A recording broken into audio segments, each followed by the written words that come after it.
శ్రోతలకు నా హృదయపూర్వక నమస్కారములు. మన శ్రోతలలో ఒక సోదరి ప్రశ్నను పంపడం జరిగింది. ఆ ప్రశ్న, ప్రాణశక్తి గుణరహితము అయినప్పుడు, శరీరము కేవలము గ్రహణ యంత్రము అయినప్పుడు, అప్పుడు గ్రహించే మనసు ఒకే రకముగా గ్రహించకుండా అనేక గుణములతో రాగద్వేషాలు ఎలా పొందుతున్నది? దీని వలననే కదా మనిషి పాపపుణ్య కర్మలను అనుభవిస్తూ బంధితుడు అవుతున్నాడు. తెలియజేయగలరు? వీరు 1883 శీర్షిక కర్మ గొప్పదా, దేవుడు గొప్పవాడా, ఈ శీర్షిక విని ఈ ప్రశ్నను అడగటం జరిగింది. ఇక్కడ ప్రశ్నను ఒకసారి అర్థం చేసుకునే ప్రయత్నం చేద్దాం. సహజంగా మన శరీరము, మన మనస్సు, మన ప్రాణశక్తి, మనం 3 స్థితులలో ఉన్నాము అని ఈ శీర్షికలలో, ఈ ఆధ్యాత్మిక చదువు, ఆత్మజ్ఞాన చదువు శీర్షికలలో చెప్పుకుంటూ ఉంటాం. 3 స్థితులలో అన్నప్పుడు స్థితులు అర్థం అవడానికి 3గా చెప్పుకుంటున్నాం, కానీ 3 మనమే, 3 ఒకటే. ఒక స్థితిలో అది ప్రాణశక్తిగా ఉన్నప్పుడు గుణరహితముగా ఉన్నది. ప్రాణశక్తిగా ఉన్నప్పుడు గుణరహితముగా ఉన్నది అన్నప్పుడు ఈ స్థితి ఎలా అర్థమవుతుంది అంటే, గాఢ నిద్రా స్థితిలో మనం అక్కడే ఉంటున్నాం. గుణరహితము అంటే ఏంటి? అసలు మనకి ఏమీ తెలియదు. అంటే శక్తి అనేది ఎప్పుడు కూడా స్వీయ ఇచ్ఛ లేకుండా ఉన్నది. ఎందుకు అలా ఉన్నది? శక్తికి స్వీయ ఇచ్ఛ లేకపోవడం ఏంటి అంటే, శక్తికి సమస్త శక్తులు ఉన్నాయి. ఇక్కడ మీరు జాగ్రత్తగా అర్థం చేసుకోండి. శక్తికి సమస్త శక్తులు ఉన్నాయి. ఏంటి సమస్త శక్తులు? ఒక మనిషికి మనకు అనిపిస్తున్న అన్ని శక్తులు ఉన్నాయి. ఒక చెట్టుకి, ఒక జంతువుకి, ఈ సృష్టిలో మనం చూస్తున్నటువంటి పంచభూతాత్మకమైన మొత్తం సృష్టికి, గ్రహగోళ నక్షత్రాలకి, అన్నింటికీ ఎన్ని రకాల భావాలు ఉన్నాయో, ఎన్ని రకాల గుణాలు ఉన్నాయో, స్వభావాలు ఉన్నాయో, ప్రవర్తనలు ఉన్నాయో, ఇవన్నీ శక్తి యొక్క శక్తులే. మరి అలాంటప్పుడు శక్తి గుణరహితముగా ఉందంటారు ఏంటండి? శక్తి నిరాకారం అంటారు ఏంటండి? శక్తి నిర్గుణం అంటారు ఏంటండి? శక్తికి ఎటువంటి గుణములు, స్వభావములు లేవని చెబుతారు ఏంటండి? అది అనంతం అంటారు ఏంటండి? అది అఖండం అంటారు ఏంటండి? అంటే శక్తిలో అన్ని శక్తులు ఉన్నాయి. ఎన్ని శక్తులు? సృష్టిలో మనం ఎంత సృష్టిని చూస్తున్నామో అన్ని శక్తిలో ఉన్నాయి. అంటే మన దగ్గర 1 కోటి రూపాయలు క్యాష్ ఉంది. ఇప్పుడు 1 కోటి రూపాయలు అనేటువంటి రూపాయి కాగితములు ఎటువంటి విలువను కలిగి ఉన్నాయంటే ఆ విలువగా 1 కోటి రూపాయలు అని చెప్పాం. కానీ వాటిని వాడకుండా 1 కోటి రూపాయలను అలా ఉంచేసాం అనుకోండి, అవి 1 కోటి రూపాయలే, కానీ వాటిని ఉపయోగించటం లేదు. అంటే ఇది నిజంగా జరిగింది. ఎక్కడో ఒకసారి వార్తల్లో విన్నాను. ఎవరో 2 కోట్ల రూపాయలు ఒక బ్యాంకు లాకర్లో పెట్టేసి ఉంచేశారు. సరే, కొంతకాలానికి ఎవరు ఆ లాకర్ని క్లెయిమ్ చేయడానికి రావట్లేదు. అంటే కొంతమంది అలా లాకర్లు తీసుకొని దాచుకొని వాళ్ళ ఇంట్లో వాళ్ళకి చెప్పకుండా సీక్రెట్గా ఉంచుకొని చనిపోతూ ఉంటారు. అలా ఏం జరిగిందో మొత్తానికి అది ఇంటిమేట్ చేస్తారు జనరల్గా. కానీ అది అప్పుడేం జరిగిందో తెలీదు, అది ఎంతకాలం అలా ఉండిపోయిందో తెలీదు. ఆ లాకర్కి అసలు జనరల్గా రెంట కట్టాలి. మరి ఇవన్నీ వాళ్ళ అకౌంట్ నుంచి వెళ్ళేటట్టు అలా ఏమన్నా ఏర్పాట్లు జరిగినాయో విషయాలు తెలీదు. కానీ ఆ లాకర్ని ఓపెన్ చేస్తే మొత్తం లోపల 2 కోట్ల రూపాయల నోట్ల కట్టలు ఉన్నాయి. కానీ అవన్నీ పట్టుకొని బయటకు తీస్తుంటే మొత్తం అన్నీ నుసునుసు అయిపోయినాయి. సుమారు 2 కోట్లు. అంటే పనికి రాకుండా పోయినాయి కాగితాలు. ఇప్పుడు 1 కోటి రూపాయలు ఉన్నాయి, 2 కోట్లు ఉన్నాయి, 10 కోట్లు ఉన్నాయి, లేదా 1,00,000 కోట్లు ఉన్నాయి. ఇవి అంకి చెప్పుకోవడానికే తప్ప దాన్ని ఉపయోగించనప్పుడు ఆ ధనము యొక్క శక్తి పనిచేయదు. శక్తి ఉందని తెలుసు, 1,00,000 కోట్ల శక్తి అక్కడ ఉంది, 100 కోట్ల శక్తి అక్కడ ఉంది ఆ ధనానికి. కానీ దానిని ఎన్ని రకములుగా వినియోగిస్తామో అన్ని రకముల శక్తిగా అది మార్పు చెందింది. మామూలు ధనశక్తి అది, కానీ మనం ఉపయోగించే దాన్ని బట్టి కూరగాయలకు ఉపయోగించామనుకోండి కూరగాయలుగా శక్తిగా మారింది, పళ్ళకు ఉపయోగిస్తే పళ్ళ శక్తిగా మారింది, ఆహార పదార్థాలకు ఆహార శక్తిగా మారింది, వాహనాలకి వాహన శక్తిగా మారింది, ఇల్లు కట్టుకుంటే మనం నివసించడానికి అవసరమైన ఇంటి శక్తిగా మారింది. అంటే రకరకాలుగా మనకు ఉపయోగపడే అనేక రకముల విషయములు, పదార్థములు అనేక రకముల శక్తులుగా మారి మనకు ఉపయోగపడింది. వస్తువులన్నీ అవేగా మనకు ఉపయోగపడటమేగా. అంటే ఏమైంది, ఒకే రకమైనటువంటి ధనము అనేది అనేక రకములైనటువంటి అనుభవములను మనకు అందిస్తుంది. అనుభవములన్నింటికి మళ్ళీ ఆధారం విషయములు, వస్తువులు, మళ్ళీ వీటన్నింటికి ఆధారం శక్తి.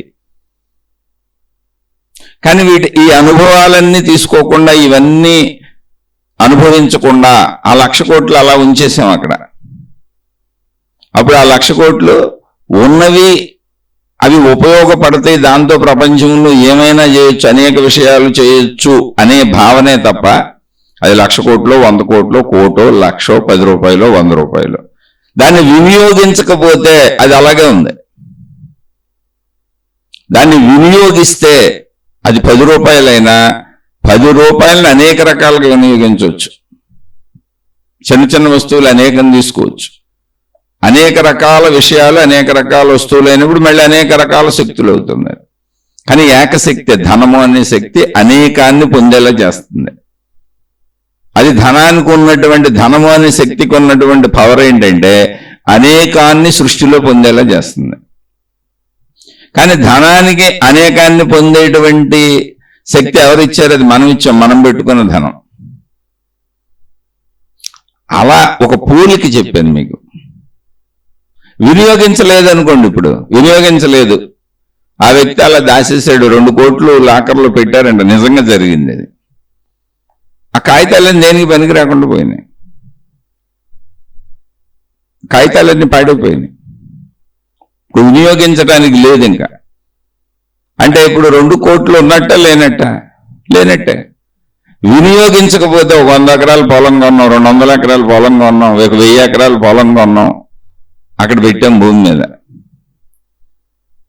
వినియోగించలేదు, అసలు దాన్ని మర్చిపోయాం, అల్జీమర్స్ వచ్చింది, మనకి ఇన్ని ఆస్తులు ఉన్నాయనే విషయం మర్చిపోయాం. అయితే ఉంది నిజంగా అది శక్తే, కానీ మర్చిపోయాం. అప్పుడు ఏమైంది? ఏమీ లేదు, లేవు అనుకొని బెకార్లో బతుకుతాం. కానీ అది శక్తే. ఉన్నాయి 1000 ఎకరాలు ఉన్నాయి, 100 ఎకరాలు ఉన్నాయి, 50 ఎకరాలు ఉన్నాయి, 10 ఎకరాలు ఉన్నాయి, ఎకరం ఉంది. మర్చిపోతే చాలా మంది సంపాదించి ఎక్కడెక్కడో పెట్టి మర్చిపోతుంటారు.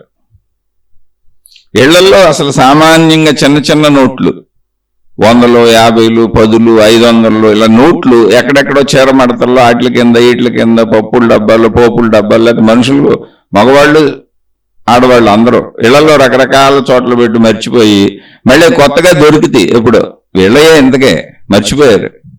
ఏదో సర్దుతుంటే దొరికినప్పుడు, కొత్తగా దొరికినప్పుడు మళ్ళీ కొత్తగా ఫీల్ అవుతారు. అప్పుడు అది దొరికినట్టు, అంటే ఆ సంపద అప్పుడు లభించినట్టు. అంటే ఎరుకలో లేకపోతే సంపద ఉన్నా లేనట్టే, ఉపయోగించినట్టే. అలాగే ఆ సంపదని ఎన్ని రకాలుగా ఉపయోగిస్తే ఒకే సంపద, ధనము అనబడే ఒకే సంపద అనేక రకముల విషయములను మనం పొందేలా చేస్తుంది. అది ధనము యొక్క శక్తి, ధనానికి అంత శక్తి ఉంది. అలాగే అనంత ఆత్మశక్తి, ప్రాణశక్తి, ఆత్మశక్తి గుణరహితము, నిర్గుణము, అనంతము, అఖండము శక్తిగా అది దాని లక్షణాలు చెప్పినప్పుడు శక్తిగా అది ఎలా ఉంది. అది మనం గాఢ నిద్రా స్థితికి వెళ్ళినప్పుడు శక్తిగానే ఉన్నాం. అంటే శక్తి స్థితిలో దాని లక్షణాలు చెప్పారు. కానీ శక్తి స్థితి ఒకటే ఉందా దానికి? లేదుగా. సృష్టి స్థితి కూడా దానిలోనే ఉంది, దానిలో కలిసే ఉంది. శక్తి వేరు, సృష్టి వేరు కాదు. కాబట్టి నా శక్తి వేరు, నా శరీరం వేరు కాదు. నా శక్తి నా శరీరాన్ని, ఈ శరీరము నేను అని ఈ శరీరంతో కలిసి పనిచేసినప్పుడు, నిద్రపోయినప్పుడు ఏమైంది? కలిసి పనిచేయట్లే. నిద్ర అనేది సృష్టి సహజంగా పెట్టబడింది. నిద్రపోయినప్పుడు ఏమైంది? కలిసి పనిచేయట్లే, అంతే జరిగింది, ఇంకేం లేదు. ఇప్పుడు శక్తి శరీరంతో కలిసి పనిచేయట్లే, శరీరం నిద్రపోయింది, మనసు నిద్రపోయింది. శక్తి శక్తిగా ఉండిపోయింది, ప్రాణశక్తి నిశ్చలంగా ఉండిపోయింది. అదే గాఢ నిద్రాస్థితి. అయితే పని చేయట్లేదంటే శరీరాన్ని వదిలేసి బయటకు వెళ్ళిపోవడానికి ఎక్కడికన్నా కుదురుతుందా? కుదరదుగా. అక్కడే ఉంది, పని చేయట్లేదు దీంతో కలిసి, అంటే క్రియ చేయట్లేదు. అది సృష్టి సహజంగా చేసిన ఏర్పాటు. ఇప్పుడు పొద్దున్నే మళ్ళీ మెలకు వచ్చింది అంటే ఇప్పుడు ఏమైంది? ప్రాణశక్తి శరీరంతో కలిసి పనిచేయడం మొదలైంది. ఆ ప్రాణశక్తి ముందు తనలో గుర్తున్న విషయాలు ఏమున్నాయో ఆ విషయాలను ముందు బయటకు తీసింది. ఆ బయటకు తీసిన మొట్టమొదటి స్థితి మనసు. విషయాలతో కూడిన ప్రాణశక్తి మనసు. అంటే సముద్రం నుంచి ఎగిసిపడినటువంటి కొద్ది నీరు, తరంగము, కెరటము, మొత్తం సముద్రం ఎగిసిపడలేదు. అలా ప్రాణశక్తిగా ఉండి ఒక కెరటము ఎగిసిపడింది. ఏంటా ఎగిసిపడిన కెరటము? మనసు. ఎందుకని ఎగిసిపడింది అంటే దానిలో విషయాలు ఉన్నాయి, శరీర సంబంధిత ప్రాపంచిక సంబంధిత విషయాలు ఉన్నాయి, అందుకని ఎగిసిపడింది. అది ఎవరు పెట్టారు? సృష్టి ఏర్పాటు, దాన్ని మనం ఏం చేయలేం. అలా ఎగిసిపడటానికి కారణం దానిలో ఎగిసిపడే విషయాలు ఉన్నాయి, అవి శరీర సంబంధిత ప్రాపంచిక విషయాలు. అందుకని అది ఎగిసిపడినప్పుడు మనసుగా ఎగిసిపడి శరీరంలో కలిసిపోయింది. శరీరాన్ని అంటే శరీరంతో క్రియ చేస్తుంది. ఇంతకుముందు కలిసి లేదంటే కలిసే ఉంది, క్రియాత్మకంగా లేదు, నిష్క్రియాత్మకంగా ఉంది. నిష్క్రియాత్మకంగా ఉన్నప్పుడు నిద్రలోకి వెళ్ళిపోయాం, గాఢ నిద్రాస్థితి. ఇప్పుడు క్రియ చేస్తుంది. అంటే ఒకే దానిని మనం విభిన్నంగా చెప్పుకుంటున్నప్పుడు అనేకం ఉన్నాయని మీరు భావించుకోకూడదు. ఇప్పుడు ఒక పండు లేదా ఒక ఆహార పదార్థం తీసుకుంటే పదార్థం కనపడుతుంది, దాని రూపం తెలుస్తుంది, దాని సైజు తెలుస్తుంది, దాని బరువు తెలుస్తుంది, దాని వాసన తెలుస్తుంది, దాని రుచి తెలుస్తుంది, కానీ అందులో శక్తి తెలియట్లేదు. తెలియటం లేదు అంటే శరీరానికి కనపడేలా లేదు, వినపడేలా లేదు, శబ్దస్పర్శ రూపరస గంధములుగా తెలిసేలా శక్తి లేదు, అంతే. అంతే తప్ప శక్తి అక్కడ ఉంది. శరీరం దాన్ని తెలుసుకోలేదు, ఇంద్రియములు దాన్ని తెలుసుకోలేవు. అది అందుకనే శరీరంలో మనకు ఆ పండులో ఆహార పదార్థాల్లో శక్తి తెలియట్లేదు. కానీ ఆహార పదార్థాలు తింటుంది ఎందుకు? శక్తి కోసమే. అది మనకు కనపట్టలేదు, వినపట్టలేదు, వాసనకు దొరకట్లేదు, రుచికి దొరకట్లేదు, శబ్దస్పర్శ రూపరస గంధములకు వాసనలకి వీటికి దొరకటం లేదు తప్ప శరీరానికి లోపల దొరుకుతుంది. అది శరీరం దాన్ని జీర్ణం చేసేసుకుని ఆహారాన్ని అందులో శక్తిని తీసేసుకొని తిన్న పదార్థ తత్వాన్ని అంటే శక్తి తీసుకోగా మిగిలినటువంటి శరీరానికి ఉపయోగపడని దాన్ని మలమూత్రాల కింద వదిలేస్తుంది. అంటే శక్తిని శరీరం గ్రహించే ఏర్పాటు లోపల ఉంది, పంచేంద్రియాలకు లేదు, బయట లేదు, పంచేంద్రియాలకు లేదు. అంతే తప్ప శక్తి లేకపోవటం కాదు. ఆహార పదార్థాలన్నీ శక్తి కోసమే తీసుకుంటున్నాం, అసలు పదార్థం కోసమే కాదు. అందుకని శక్తిని మనం ఈ శరీరంతో గ్రహించలేకపోతున్నాం, జ్ఞానంతో గ్రహించవచ్చు. ప్రతి చోట శక్తే ఉంది. ఆహార పదార్థాలన్నీ శక్తే కదా, అవి తింటే మనకి శక్తి వస్తాయి, మనం బ్రతకటం, మన శరీరం పెరగటం, ఎదగటం, ఇదంతా జరుగుతుంది. అదే కదా, మన శరీరం అంతా శక్తే మాంసరూపం ధరిస్తుంది. శక్తే ఎముకల లోపల ఉండేటువంటి మజ్జగా తయారవుతుంది. శక్తే ముందు మనం తీసుకున్న ఆహార పదార్థాలు ముందు అదంతా పచనమయ్యి ఆ శక్తి రక్తరూపంగా మారింది, అది రక్తరూప శక్తి. అక్కడి నుంచి అది కొంచెం మాంసంగా ఎముకలుగా మజ్జగా మారుతుంది, అది ఆరూప శక్తి. అక్కడి నుంచి అది వీర్యముగా మారుతుంది, అది ఆరూప శక్తి. అంటే శక్తికి ఇన్ని రకాలుగా మార్పు చెందగలిగిన సామర్థ్యాలు ఉన్నాయి. ఆ వీర్యం స్త్రీ పురుషులు కలిసినప్పుడు మళ్ళీ స్త్రీ గర్భంలోకి ప్రవేశించి వీర్యం అన్నప్పుడు ఏంటి? అవన్నీ కణజాలం, జీవులు. వీర్యం అనేది మనకలా ఒక ద్రవ పదార్థం లాగా కనపడవచ్చు, కానీ మొత్తం జీవులేవి. ద్రవ పదార్థంలో మన కంటి అమరిక కనిపిస్తుంది. దాన్ని 1,00,000 రెట్లు 2,00,000 రెట్లు పెంచితే మైక్రోస్కోప్ కింద పెట్టి చూస్తే అందులో జీవులు కదలాడుతూ కనపడతాయి. మొత్తం జీవులే, కణజాలము. అలా ఏదో ఒక్క కణము మాతృగర్భంలోకి వెళ్తుంది. మాతృగర్భంలో కూడా ఈ వీర్యం రిలీజ్ అవుతుంది, స్త్రీకి కూడా. ఆ రెండూ కలిసి అది సృష్టి ఏర్పాటు. మళ్ళీ ఆ రెండూ కలిసినప్పుడు స్త్రీ గర్భం ధరిస్తుంది. అక్కడ బిడ్డ మళ్ళీ పిండ రూపం అంటే శక్తి మళ్ళీ పదార్థం అవుతుంది.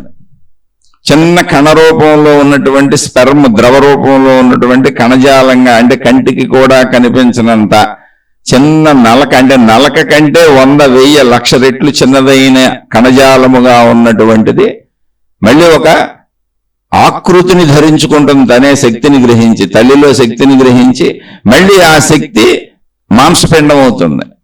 మాంసపిండంలో మళ్ళీ మొత్తం మన మానవ శరీరపు రూపురేఖలన్నీ దిద్దుకుంటున్నాయి. చేతులు వస్తున్నాయి, కాళ్ళు వస్తున్నాయి, కళ్ళు వస్తున్నాయి. ఇదంతా సృష్టి చేసిన డిజైన్.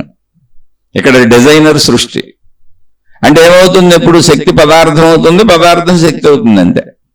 మనం తీసుకున్న ఆహార పదార్థాలన్నీ మనలోకి వచ్చి శక్తి అవుతున్నాయి. మళ్ళీ మనలో శక్తిగా ఉన్నటువంటిది వీర్య రూపం ధరించి మళ్ళీ పదార్థం మనిషి అవుతుంది. అలా బయట కూడా అంతే, లోపల కూడా అంతే. శక్తి పదార్థం అవుతుంది, పదార్థం శక్తి అవుతుంది. మొత్తంగా శక్తిని చూసినప్పుడు శక్తి స్థితిలో అది గుణరహితము. అది గుణరహితము, నిర్గుణము, నిరాకారము. అసలు అది ఎంత ఉంది? అనంతము, అఖండము. ఇలా ఎందుకు చెప్పారు అన్నప్పుడు గాఢ నిద్రా స్థితిలో ఇప్పుడు మనం 3 స్థితులు కలిసే ఉన్నాయి. శరీరం బతికుండాలంటే శక్తి ఉంది, శక్తి లేకపోతే శరీరం చచ్చిపోయింది అంటాం. అలాగే మనో కదలిక అసలు జరగాలంటే శక్తే మనస్సు. శక్తి వేరు, మనస్సు వేరు కాదు. మనం శరీరంతో గ్రహించిన విషయాలన్నీ, అసలు శరీర కదలికలన్నీ శక్తి మీద ఆధారపడి ఉన్నాయి, ప్రాణశక్తి మీద. శరీరం ద్వారా గ్రహించినవన్నీ ప్రాణశక్తిలో ముద్రింపబడినటువంటి ఒక పరిమితమైనటువంటి చిన్న ధూళికణమంత భాగం. అనంత ప్రాణశక్తి అయితే అందులో ధూళికణమంత భాగంలో ఈ ప్రింట్ అవుతున్నాయి, ముద్రింపబడుతుంది. అది మనస్సు. ఈ ముద్రింపబడిన భాగము శరీరములో ఎగిసిపడుతుంది. మనసుగా, భావములుగా, భావోద్వేగములుగా, ఆలోచనలుగా. పోలిక సముద్రము, తరంగములు, కెరటములు. పోలికది అలా లోపల ఎగిసిపడింది, మనకు ఆలోచనగా అనిపిస్తున్నది. అలా ఎందుకు ఎగిసిపెడుతుంది అంటే గ్రహించడం అనేది జరుగుతుంది. బయట సృష్టి ఉంది, ఇక్కడ మన శరీరం ఉంది, మనం గ్రహించడం అనేది జరుగుతుంది. మన శరీరం గ్రహణ యంత్రము. దీనికి ఈ గ్రహణ యంత్రమును పనిచేయించేది మనసు. అంటే నిర్ధారించి అసలు ఈ శరీరము నేనన్న భావన మనసు లేకపోతే కలగదు. మనసు లేకపోతే అసలు కలగదు. మనసు శరీరం ఇప్పుడు నిద్రపోయినప్పుడు ఏమైంది? శరీరం నిద్రపోయింది, మనసు నిద్రపోయింది. అప్పుడు ఏ స్థితిలో ఉన్నాం? ప్రాణశక్తి స్థితిలో ఉన్నాం. ఏమీ అవ్వలేదు. ప్రాణశక్తి ఎక్కడుంది? శరీరంతోనే ఉంది. మనసు ఎక్కడుంది? శరీరంతోనే ఉంది. ప్రాణశక్తి ఎక్కడుంది? వీటితోనే ఉంది. కానీ శక్తి చలన ప్రక్రియ ఆగిపోయింది. అంటే మనసు ప్రాణశక్తిలో విలీనం అయిపోయింది. మనసు ప్రాణశక్తిలో విలీనం అవటం అంటే ఏంటి? తనలో ఉన్నటువంటి ప్రాపంచిక శరీర సంబంధిత జ్ఞాపకాలను ఎగిసిపడనివ్వకుండా శాంతింపజేసుకుని విలీనమై కూర్చుందంటే అదే నిద్రాస్థితి. అప్పుడు మనసు ఎప్పుడైతే ఆగిపోయిందో శరీరం ఇంకా కదలదు. శరీరానికి అసలు ఎరుకే ఉండదు. అందుకని శరీరం గ్రహణ యంత్రం అన్నాను. గ్రహించటానికి మనసు ఉండాలి. మెలకువ అంటే ఏంటంటే మళ్ళీ కరెక్ట్ ఎగిసిపడింది. ప్రాణశక్తిలోంచి మనసు ఎగిసిపడింది. సముద్ర కెరటం వల్ల ఎగిసిపడటం అంటే ఏం లేదు, ఆలోచన రావటమే.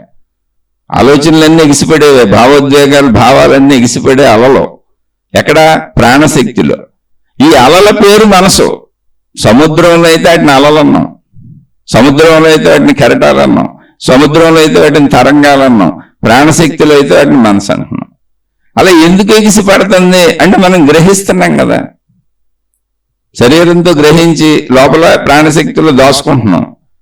దాచుకున్నాయని ఎగిసి పెడుతున్నాం. ఎందుకంటే అలా ఎగిసి పెడితే తప్ప శరీరం జీవించడం కుదరదు. ఈ శరీరం నేనన్న భావన కలగదు. అసలు ఈ గ్రహణ యంత్రాన్ని నడపడం కుదరదు. అది జాగ్రత్తగా అర్థం చేసుకోవాలి. 3 వేరు కాదు, ఒకే దానికున్న 3 వేరు స్థితులు. శరీర స్థితి, మనోస్థితి, ప్రాణశక్తి స్థితి.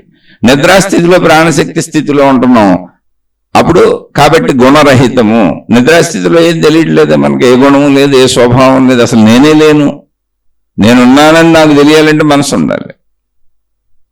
ముందు దీన్ని జాగ్రత్తగా అర్థం చేసుకోండి. ఒకే దాని యొక్క స్థితులు ఇవంతే.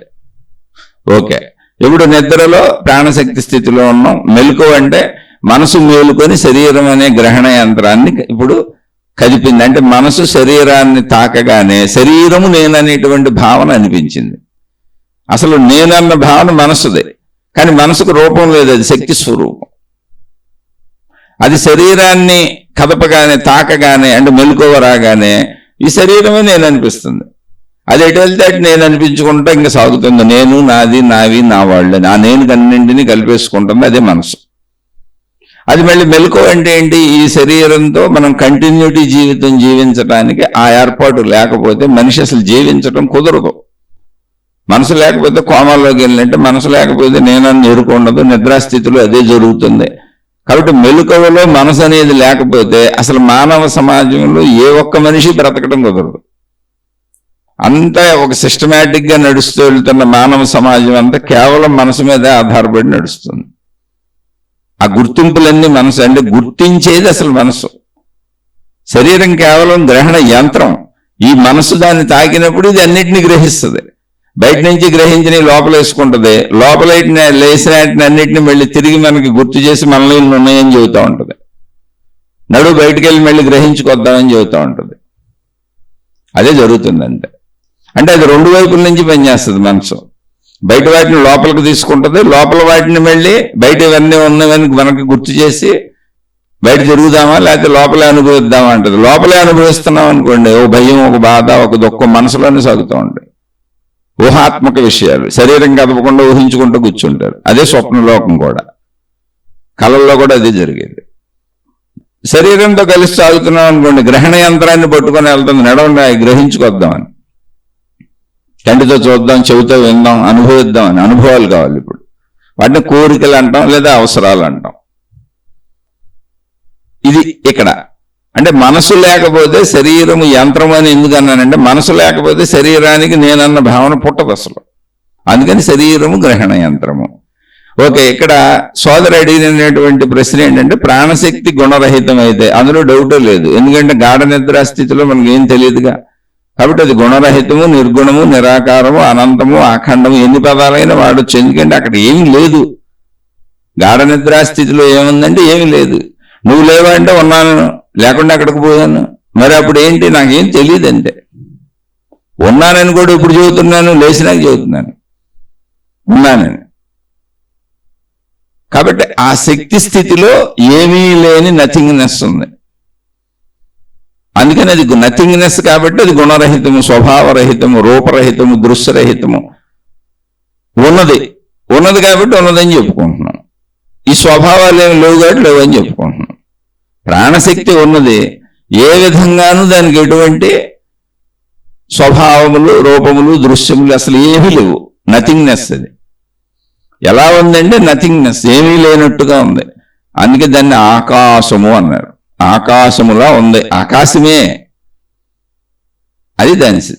ఇప్పుడు ఇది గుణరహితమైతే శరీరం గ్రహణ యంత్రం అని చెప్పుకున్నాక మనసు లేకపోతే అసలు గ్రహించలేదు. మనసులో ఇప్పుడు మెలకువ వచ్చి నేను అని థాట్ పుట్టకపోతే అసలు మనకు నేను ఈ శరీరం అని కూడా తెలియదు. అసలు ఏ థాట్కు పుట్టకపోయినా మీరు ఏ పని చేయలేరు. చూడండి, ఒక్కోసారి మర్చిపోయామని ఆగిపోతుంటారు. ఏదో విషయం చెబుదాం అనుకున్నాను, అది మర్చిపోతుంటారు. చెబుదామని మొదలుపెట్టిన విషయాన్ని మర్చిపోతారు. ఇప్పుడు ఏం చెబుదాం అనుకున్నానబ్బా అంటూ ఉంటారు చాలా మంది. కొంచెం పెద్ద వయసు వచ్చిన వాళ్ళు, పిల్లలు, అందరిలోనూ జరుగుతూ ఉంటుంది ఇది. ఎందుకని? ఆ స్ఫురణ రాలేదు. అందుకని ఇటు శరీరం యంత్రం, ఇటు ప్రాణశక్తి గుణరహితం. దానికి ఎటువంటి స్వభావాలు లేవు. అది నథింగ్నెస్, అంటే ఏమీ లేదు అక్కడ. ఆకాశ స్థితి. ఈ రెండింటిని సమన్వయం చేసేది మధ్యలో మనసు. మనసు శరీరం వైపు వచ్చినప్పుడు గ్రహణ యంత్రం పనిచేయడం మొదలుపెట్టింది. ఇంకా అది వెళ్ళి అన్నింటినీ అనుభవిద్దాం, నడవమంటది. ఇక్కడ సోదరు ప్రశ్న ఏంటంటే, ఇంతవరకు సోదరికి బాగానే అర్థమైంది, ప్రాణశక్తి గ్రహణ యంత్రం ఓకే. ఇక్కడ ఆవిడ వేసే ప్రశ్న ఏంటంటే, సోదరి, గ్రహించే మనసు ప్రాణశక్తి గుణరహితం ఓకే, శరీరం కేవలం గ్రహణ యంత్రం ఓకే. అప్పుడు గ్రహించే మనసు ఒకే రకంగా గ్రహించకుండా అనేక గుణాలతో రాగద్వేషాలు ఎలా పొందుతున్నది. అదండి ఇక్కడ ఇక్కడ ఇక్కడ విషయాన్ని జాగ్రత్తగా అర్థం చేసుకోండి. ప్రశ్న బాగుంది, కానీ కొంచెం ఆలోచిస్తే మనకే అర్థమైపోద్ది. ఆలోచించిన మహాత్ములు మనకి చెప్పారు, ముందు తరాల వాళ్ళు ఆలోచించిన వాళ్ళం కాబట్టి మనం కొంచెం తెలుసుకునే ప్రయత్నం చేద్దాం, అంతేం లేదు. ప్రాణశక్తి పరంగా గుణరహితం అందరికీ ఒకటే, శరీర పరంగా గ్రహణ యంత్రం అందరికీ ఒకటే. ఈ గ్రహణ యంత్రం గ్రహించేటువంటి మనసు అందరికీ ఒకటి కాదు, ఎవరి మనసు వాళ్ళదే. అది ఒకే రకంగా గ్రహించకుండా అనేక గుణాలతో రాగద్వేషాలు ఎందుకు పొందుతున్నది? దీనివల్లనే కదా మనిషి పాపపుణ్య కర్మలను అనుభవిస్తూ బంధితుడవుతున్నాడు. తెలుపుగలరు అని సోదరుడు గారు. అసలు ఒకే రకంగా గ్రహించడానికి కుదురుతుందా? మీరు అసలు ప్రాక్టికల్గా ఆలోచిస్తున్నారా? ఇలా చెబుతున్నాను మిమ్మల్ని అంటున్నాను అనుకోబాకండి ఎవరైనా సరే. ఎందుకంటే అలా చెబితేనే కొంచెం ఆ ఘాటుదనం ఉంటేనే అది అర్థమవుతుంది. ఇక్కడ మనం ఇప్పుడు ఒక ఇంట్లో పుట్టాం, మనం ఎక్కడికో వెళ్ళొద్దు. ప్రాక్టికల్గా సహజ జీవితంలో ఆలోచించండి. మహిమలు, మాయలు, అద్భుతాలు, లేదా గొప్పగా ఏదో శక్తులు నాకు తెలిసిపోయినాయి అని అనుకోకండి. ప్రాణశక్తి అంటే ఏంటి అసలు తెలిసేదే కదా, అక్కడ ఏమీ లేదు, శూన్యం. దాన్ని ఏం తెలుసుకుంటారు? ఏమీ లేదు. ఇంకేముంది దాని గురించి? ఏమీ లేదు, అయిపోయింది స్టోరీ. తీసేయటమే ప్రాణశక్తిని. ఆకాశ స్వరూపం, అది నథింగ్నెస్, ఏమీ లేదు అక్కడ. శరీరం గ్రహణ యంత్రం, తుప్పు పట్టిపోయినటువంటి మిషనరీ. అది మన ఇంట్లో ఉంది, ఒక మోటార్ సైకిల్ ఉందండి. దాన్ని వాడటానికి, దాన్ని తిప్పడానికి మన దగ్గర డబ్బులు లేవు, అందులో పెట్రోల్ పోయడానికి మన దగ్గర డబ్బులు లేవు. ఇంకా దాన్ని పక్కన మూలపడేసి ఉంచాం, అప్పుడు అది పనికిరాదుగా. అలాగే ఇప్పుడు రెండు వదిలేయాల్సిన విషయాలు. ఇందులో గొప్పతనం ఏం లేదు, ఏదో నాకు తెలిసిపోయిందని అనుకోబాకండి. అసలు ప్రాణశక్తి ఏమో నిరాకారం, అసలు అక్కడ ఏమీ లేదు, అది నథింగ్నెస్. కాబట్టి అక్కడ వదిలేసి కూర్చోవటమే. శూన్యం మౌనంలో కూర్చోలేక మనుషులు గంతులేస్తున్నారు అంతే. ప్రాణశక్తి అంటే వదిలేసి కూర్చోవటం అంతే. అది రాదు కాబట్టి గంతులేస్తున్నాం. మరి శరీరం గ్రహణ యంత్రం అంటే అది ఎవరిని యంత్రం స్విచ్ చేస్తే స్టార్ట్ అవుద్ది, లేకపోతే అవ్వదు. ఫ్యాన్ తిరగాలంటే స్విచ్ చేయాలి, కరెంట్ అందులోకి వెళ్ళాలి. ఇప్పుడు ఈ గ్రహణ యంత్రానికి స్విచ్ మనసు. ఆ మనసు లేకపోతే ఇది పనికిరాని పనిముట్టు. కాబట్టి శరీరం గురించి వదిలేయటమే, ఏమీ లేదు. దాని అంతా పుట్టింది, పెరుగుద్ది, చచ్చిపోద్ది, వదిలేయటమే. అసలు ఇప్పుడు గ్రహించే మనసు కదా ఇక్కడ ఉన్నదంతా మొత్తం. అటు ప్రాణశక్తి వైపు వెళ్ళినా ప్రాణశక్తిని గుర్తించి మనకు చెప్పేది మనసే, ఇటు శరీరం వైపు వచ్చినా దీన్ని గుర్తించి చెప్పేది మనసే. ఈ మనసు లేకపోతే అటు ప్రాణశక్తిని గుర్తించలేం, ఇటు శరీరాన్ని గుర్తించలేం. ఎందుకని మనసు లేకపోతే రెండు పనికిరాని అయిపోతాయి. జీవన్ముక్తుడు కూడా నేను జీవన్ముక్తుణ్ణి, నేను అనంత ఆత్మస్వరూపుణ్ణి అని జీవన్ముక్తుడు మనకు చెబుతున్నాడు అనుకోండి, మనసుతోనే చెప్పాడు. ఎందుకని గాఢ నిద్ర స్థితిలో ఉన్నాడు, ఎవరికేమీ చెప్పలేడుగా. మనం రోజు ప్రాణశక్తి స్థితిలోకి వెళ్తున్నామండి, అప్పుడేమైనా మాట్లాడుతున్నామా? లేదుగా. లేచినాక చెబుతున్నాం బాగా నిద్రపోయాను నేను, లేదా లేచినాక చెబుతున్నాం కలత నిద్ర పెట్టిందండి నేను. అలాగే ఒక ఋషో, ఒక మునో, ఒక యోగో, ఒక జీవన్ముక్తుడో, ఒక దేవుడో, ఒక దేవతో, ఒక భగవంతుడో, ఏ పేర్లైనా పెట్టుకో, వాళ్ళు మాట్లాడారు, బోధించారు, గ్రంథాలు రాశారు, మనకు చెప్పారంటే అదంతా మనసుతోనే జరిగింది. ఎందుకని గుర్తించి గుర్తించేది వ్యక్తపరిచేది అంత మనసే. మనసు లేదు, ప్రాణశక్తి అనుకోండి. ఇప్పుడు దేవుడు ప్రాణశక్తి స్వరూపము, నేను అనంత ఆత్మశక్తి స్వరూపుణ్ణి అనే ఒక ఆయన చెబుతున్నాడు అనుకోండి. ఎవరికి చెబుతున్నాడు అసలు? అనంత ఆత్మశక్తి స్వరూపుడైతే మొత్తం ఉన్నది ఆయనే, అసలు చెప్పడానికి ఇంకెవరికి చెబుతాడు? రెండవది ఉండదుగా అక్కడ, చెప్పడానికి మనిషే ఉండడుగా. గాఢ నిద్రలు ఎవరు లేరుగా చెప్పడానికి. అప్పుడు ప్రాణశక్తి స్థితిలో, ఆత్మశక్తి స్థితిలో నేను ఉన్నాం. కాబట్టి చెప్పబడేది, వినబడేది, గ్రహించబడేది, గుర్తించబడేది అంతా అది దేవుడికైనా, మనిషికైనా, సామాన్యుడికైనా, గురువుకైనా, జీవన్ముక్తుడికైనా మనస్సుతోనే. సృష్టి అంతా మనసే. అది ఆధ్యాత్మిక చదువైనా, ఆత్మజ్ఞాన చదువైనా, అది దైవీపరమైనదైనా, ఏదైనా సృష్టి అంతా మనసే. అది మంచి అయినా చెడైనా. అందుకని ఆ మనసు మర్మము తెలుసుకోవాలి. అదేంటి అద్భుతంగా ఏం లేదు, మామూలుగానే ఉంది. మీరు ఎంత సామాన్యంగా కింద తగ్గిపోయి మామూలు న్యాచురల్గా మీ ప్రాక్టికల్ స్థితిలో ఎంత నిలబెడితే మీకు అంత బాగా అర్థమవుతుంది. కాదు ప్రాణశక్తి అనగానే ఏదో గొప్పది, ఆత్మశక్తి అనగానే ఏదో గొప్పది, ఆధ్యాత్మికత అనగానే ఏదో గొప్పది, ఆత్మజ్ఞానం అనగానే ఏదో గొప్పది, లేదా దేవుడు దేవతలు అనగానే మనకంటే సహజ జీవితం కంటే గొప్పవే, భౌతిక జీవితం కంటే ఆధ్యాత్మిక జీవితం గొప్పది, ఇలా ఆలోచించారంటే అసలు మీకు ఎప్పటికీ దేనికి ఆన్సర్ దొరకదు.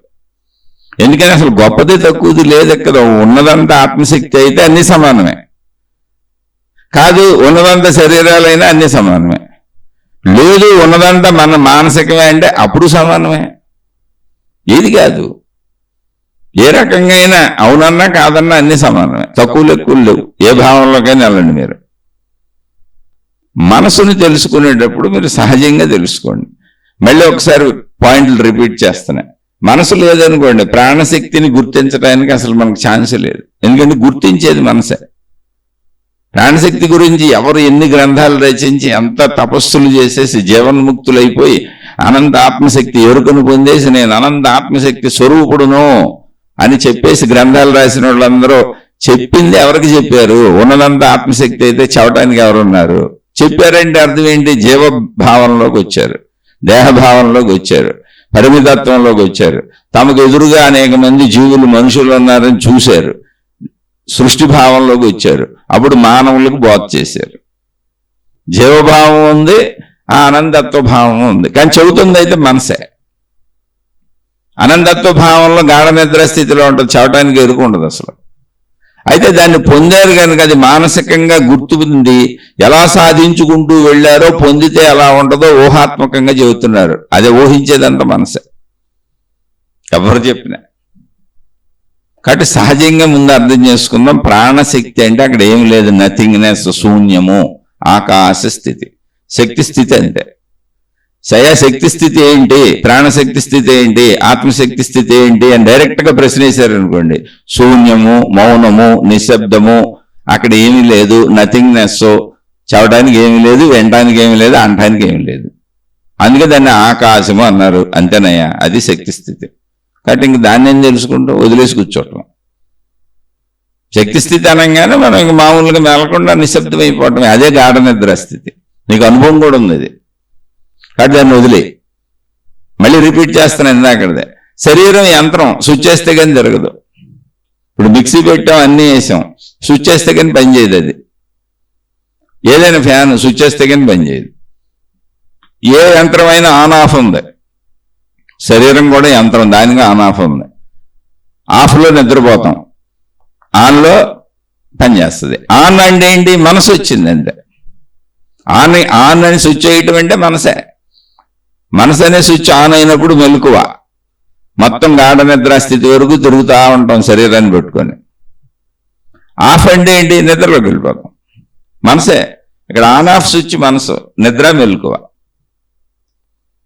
ఇప్పుడు సోదరు అడుగుతున్న పాయింట్ ఏంటంటే, గ్రహణ యంత్రం అర్థమైంది, శక్తి గుణరహితం అర్థమైనప్పుడు మనసు ఒకే రకంగా అన్నిటినీ ఎందుకు గ్రహించట్లేదు?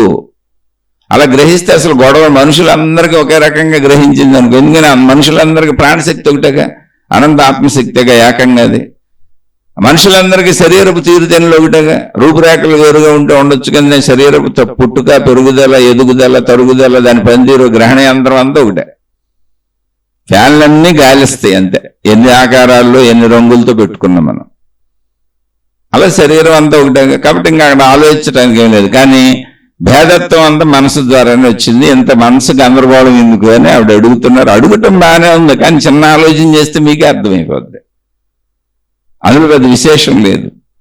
అయితే ఆలోచన ఎలా చేయాలి? మనతో పోల్చుకు చూసుకోవాలి. ఎప్పుడు బయట ఎక్కడో శక్తి దొరుకుద్దని ఎదురు చూడకూడదు. స్వాధ్యాయము, స్వ అధ్యయనము, ఆత్మాధ్యయనము, ఆధ్యాత్మికము. నాలోకి నేను తొంగి చూసుకోవాలి, నా పరిస్థితులనే నేను గమనించుకోవాలి, నా దగ్గరే నేను సత్యాన్ని తెలుసుకోవాలి. బయట ఎవరో చెప్పేవాళ్ళు లేరు అసలు. ఆధ్యాత్మికం వ్యక్తిగతం, చాలాసార్లు చెప్పాను. బయట ఎవరో లేరు. శక్తి నువ్వే, మనసు నువ్వే, శరీరము నువ్వే. చాలా సింపుల్. ఇప్పుడు మనం పుట్టాం, మనుషులందరూ పుడుతున్నారు కదా. మీరు మీ ఇంట్లో పుట్టారు. ఈ ప్రశ్న అడిగిన మీరు మీ ఇంట్లో పుట్టారు, నేను మా ఇంట్లో పుట్టాను. ఎవరికి పుట్టాను? నేను నా తల్లిదండ్రులకు పుట్టాను. మీరెవరికి పుట్టారు? మీ తల్లిదండ్రులకు పుట్టారు. అంటే బేసిక్గా మీ పుట్టుకలోనే మీరు పుడుతున్నటువంటి తల్లిదండ్రులకు సంబంధించినటువంటి విత్తన దశకు సంబంధించిందని మనుషుల్లో జీన్స్ అంటారు, డిఎన్ఏ అంటారు. అంటే మీకు బేసిక్ గుణాలు, బేసిక్ స్వభావం మీ తల్లిదండ్రుల నుంచి వచ్చేసింది. ఇప్పుడు మీరు మనసు అనేది పుట్టినప్పుడు బిడ్డకుందా? లేదు, లేదు, అక్కడి నుంచి తీసుకుందాం. ఇప్పుడు బిడ్డ ప్రశాంతంగా ఉంది, శరీరం ఉంది, ప్రాణం ఉంది, అంటే గ్రహణ యంత్రం ఉంది, ప్రాణశక్తి ఉంది. ఇప్పుడు మనసు ఇంకా తయారవుతుంది, ఏర్పడుతుంది. ఎలా? గ్రహణ యంత్రము బతికుంది కాబట్టి, అది ప్రాణశక్తి ఉంది కాబట్టి, ప్రాణశక్తి ద్వారా కన్ను చూస్తుంది, చూసినవి గ్రహిస్తుంది. ఎందుకని? ఆ గ్రహణ యంత్రానికి ఆ లక్షణాలు ఉన్నాయి. చెవి వింటుంది, గ్రహిస్తుంది. నాలుగు రుచి వస్తుంది, గ్రహిస్తుంది. ముక్కు వాసన చూస్తుంది, గ్రహిస్తుంది. చర్మానికి స్పర్శలు తెలుస్తున్నాయి, గ్రహిస్తుంది. ఇవన్నీ లోపలికి వెళ్ళి ప్రాణశక్తులు ప్రింట్ అయి మనసు అమ్మట తయారైపోతుంది. తయారైన మనసు మళ్ళీ బయటికి వెళ్దామంటుంది. మనసుకు రెండు చేష్టలు ఉన్నాయి. ఇప్పుడు బయటికి వెళ్తుంది ప్రాణశక్తి లక్షణం ఏంటి? ఇంద్రియములను పనిచేయించడమే కదా ప్రాణశక్తి. యంత్రం తిరుగుతుంది. ఇది కరెంట్ లాంటిది. కరెంటు ఫ్యాన్లోకి వచ్చినప్పుడు తిరిగి గాలి వస్తుంది, ఏసీలోకి వెళ్ళినప్పుడు చల్లబడుతుంది, హీటర్లోకి వెళ్ళినప్పుడు నీళ్లు వేడెక్కుతున్నాయి.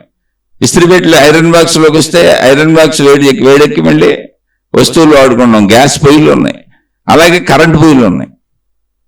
కరెంటుతో వంటలు చేసుకోవచ్చు వేడెక్కించుకొని, అలాగే చల్లబరుచుకోవచ్చు. కరెంటుకి ఈ గుణాలన్నీ ఉన్నాయా? లేవు, వస్తువుకు ఉన్నాయి. కరెంటుకి ఏ గుణం లేదు. అలాగే ప్రాణశక్తి ఏ గుణం లేదు, కానీ ప్రాణశక్తి ఉండటం వలన శరీరం పనిచేస్తుంది. శరీరం పనిచేయడం వలన విషయాలను గ్రహించి లోపలేసుకుంటుంది. లోపలేసుకున్న విషయాలన్నీ మనసు అయిపోయినాయి.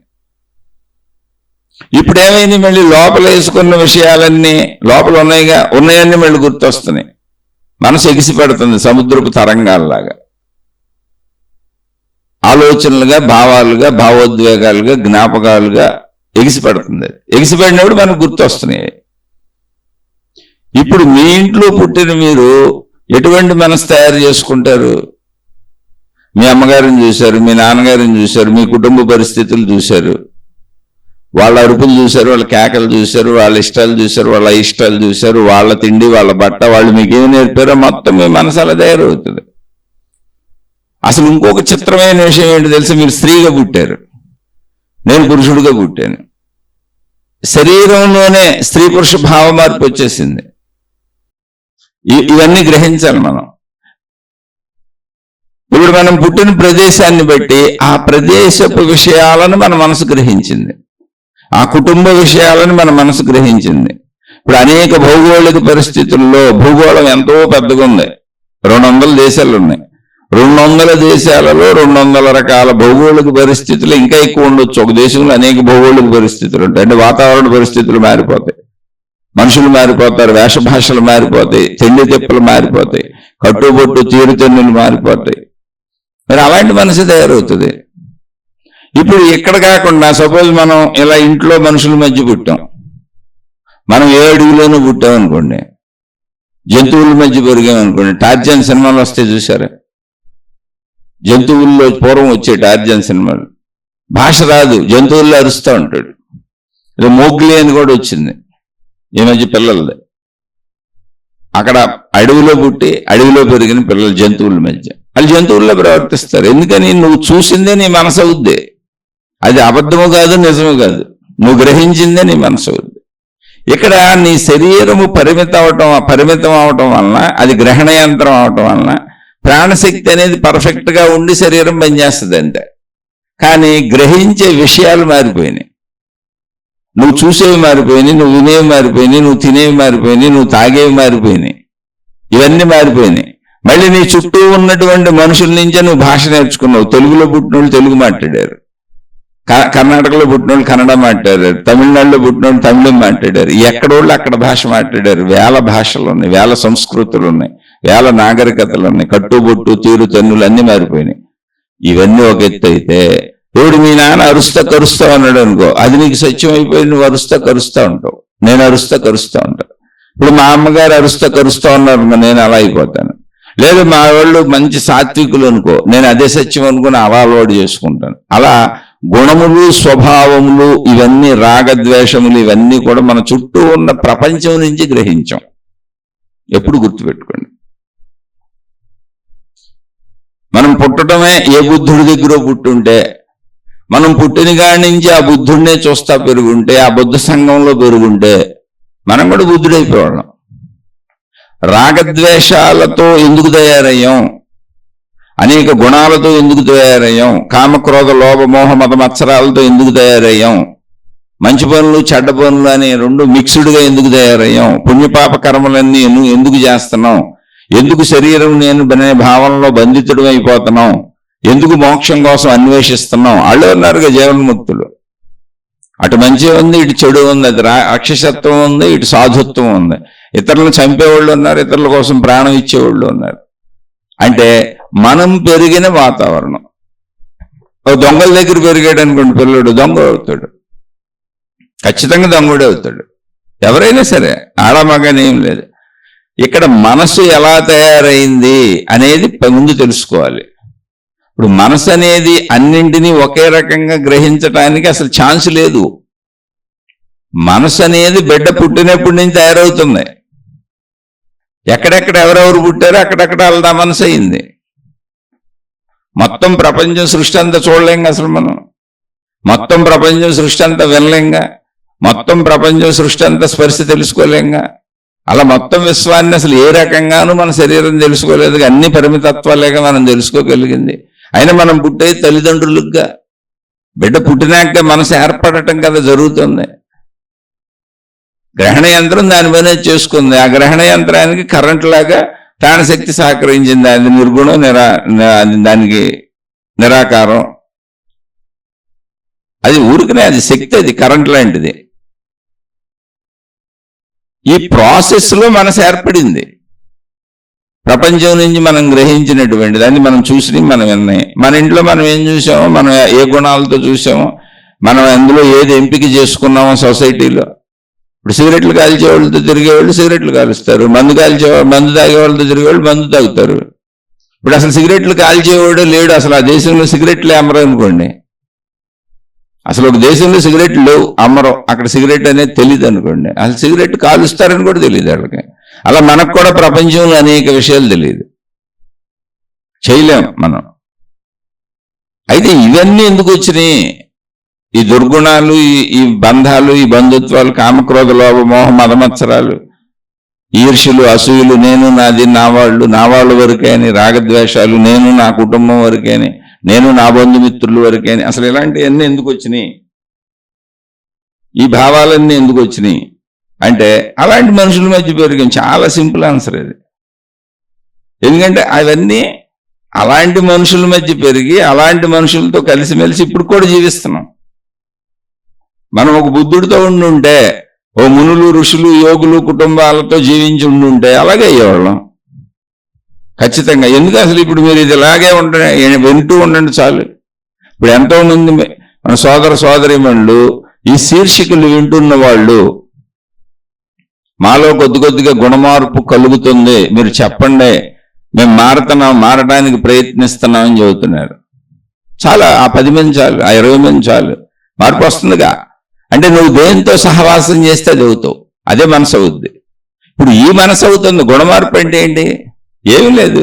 ఈ వింటం వల్ల ఈ మనసు తయారవుతుంది. ఈ తయారైన మనసు ఏం చెప్పుద్ది? చెడు చేయొద్దని చెప్పుద్ది, మంచి చేద్దామని చెప్తుంది, అన్యాయాల అక్రమాలు మనకు వద్దని చెప్పుద్ది, అసత్యం జోలికి వెళ్ళొద్దని చెప్పుద్ది, అధర్మం అసలు చేయొద్దని చెప్పుద్ది, మనం ధర్మంగా బతుకుదామని చెప్పుద్ది, మంచిగా బతుకుదామని చెప్పుద్ది, మన స్వస్వరూపాన్ని తెలుసుకుందామని చెప్పుద్ది, మన మనసు పరుగులు ఎలా ఉంటాయని చెప్పుద్ది, మన బుద్ధి ఎలా పనిచేస్తుందని చెప్పుద్ది, మన శరీరం ఎలా పనిచేస్తుందని చెప్పుద్ది, మన ప్రాణశక్తి ఇదని చెప్పుద్ది, మనం అనంత ఆత్మశక్తి స్వరూపులం, మన ప్రాణశక్తి అనంత ఆత్మశక్తి అని చెప్పుద్ది. అనుభవం అయ్యే వరకు ఈ శీర్షికలు ఏంటంటే చెబుతానే ఉంటది. గ్రహించింది ఆ మనసు అదే అయిపోద్దిగా. ఆ కాదులే అని పాత వాసనలు బలంగా వెళ్ళిపోతున్నా ఇప్పుడు గ్రహిస్తున్న మనసు మళ్ళీ గుర్తు చేస్తూనే ఉంటుంది. అందుకే గుణమార్పు వస్తుంది అని చెబుతున్న వాళ్ళు ఎవరంటే ఈ మనసు తయారు చేసుకుంటున్నారు. ఈ మనసు ఎలా తయారవుతుంది? అసలు మనసు ఎలా తయారవుతుంది? ఏమీ లేదు, చేసిందే చేయటం వల్ల మనసులో విషయం బలపడుద్ది. గ్రహించటం వల్ల ఇప్పుడు చూసాం, గ్రహించాం, ఈ సినిమా ఎలా ఉంది, ఈ చెట్టు ఎలా ఉంది, ఈ మనిషి ఎలా ఉన్నాడు ఓకే, తెలిసింది. రేపొద్దున మళ్ళీ అదే మనిషిని చూసినప్పుడు గుర్తిస్తాం, నేను ఈ మనిషిని చూశాను అని. అందుకే మన తల్లిదండ్రులు, బంధుమిత్రులు, స్నేహితుల్ని రోజు గుర్తిస్తాం. వీళ్ళు ఎవరైనా రోజు బుర్రగొక్కర్లు, మనం రోజు గుర్తించేస్తాం. ఎందుకని పదే పదే పదే పదే ఆళ్ళముద్ర పడిపోతుంది లోపల. మా నాన్న ముద్ర పడిపోయింది, అమ్మ అని అమ్మ ముద్ర పడిపోయింది. అలా అందరి లోపల ముద్ర మీద ముద్ర ముద్ర మీద ముద్ర ముద్ర మీద ఫోటో ప్రింట్లు పడిపోయి ఎంత పడిపోయిందంటే మర్చిపోలేము ఎప్పటికే. అది బలపడటం అంటే. అదే మీరు ఒకసారి ఎప్పుడో చూశారు ఒక మనిషిని, కాసేపు కలిసారు, ఏదో మాట్లాడారు, ఏ బస్ స్టాండ్లోనూ బస్సు ఎక్కుతానికి నుంచున్నాం, బస్సు 10 నిమిషాలు టైం పట్టింది, పక్క వాళ్ళు ఎవరో పలకరిచ్చారు, లేదా మనమే పలకరించి మాట్లాడడం, లేదా కాసేపు బస్సులో మన పక్కన జర్నీ చేశారు, లేదా రైల్లో జర్నీ చేశారు, జస్ట్ కాసేపు పరిచయం. తర్వాత ఎప్పుడో వాళ్ళు 4-5 ఏళ్ల తర్వాత కనపడ్డారు. మనం గుర్తుపట్టలేక, చాలా మందిని అలా గుర్తుపట్టం మనం, చాలా విషయాలు కూడా అలా గుర్తుపట్టం మనం. ఒకసారి 2 సార్లు 3 సార్లు చేసిన విషయాలు, చాలా విషయాలు వదిలేస్తాం, అసలు పట్టించుకోం, మర్చిపోతాం కూడా. చాలా విషయాలు అసలు మనకు గుర్తు కూడా ఉండవాలి.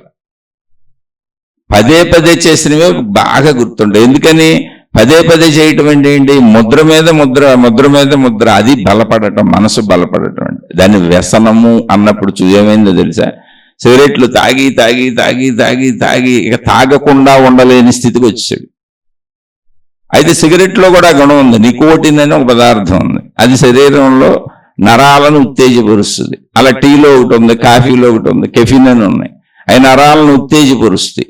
అలా అన్నింట్లోనూ ఉంది, మనం తినే అన్నింట్లోనూ. కొంత కారం ఎక్కువ తింటారు, వాళ్ళు అలవాటు చేసుకున్నారు, అది ఏం లేదు. వాళ్ళ ఇంట్లో మీరు కారం ఎక్కువ తినే వాళ్ళందరినీ గమనించండి, వాళ్ళ ఇంట్లో వాళ్ళు ఎవరో పచ్చళ్ళు బాగా తిని ఉంటారు అంతకు ముందు వాళ్ళు, అంతకు మించి పెద్ద విశేషం ఉండదు.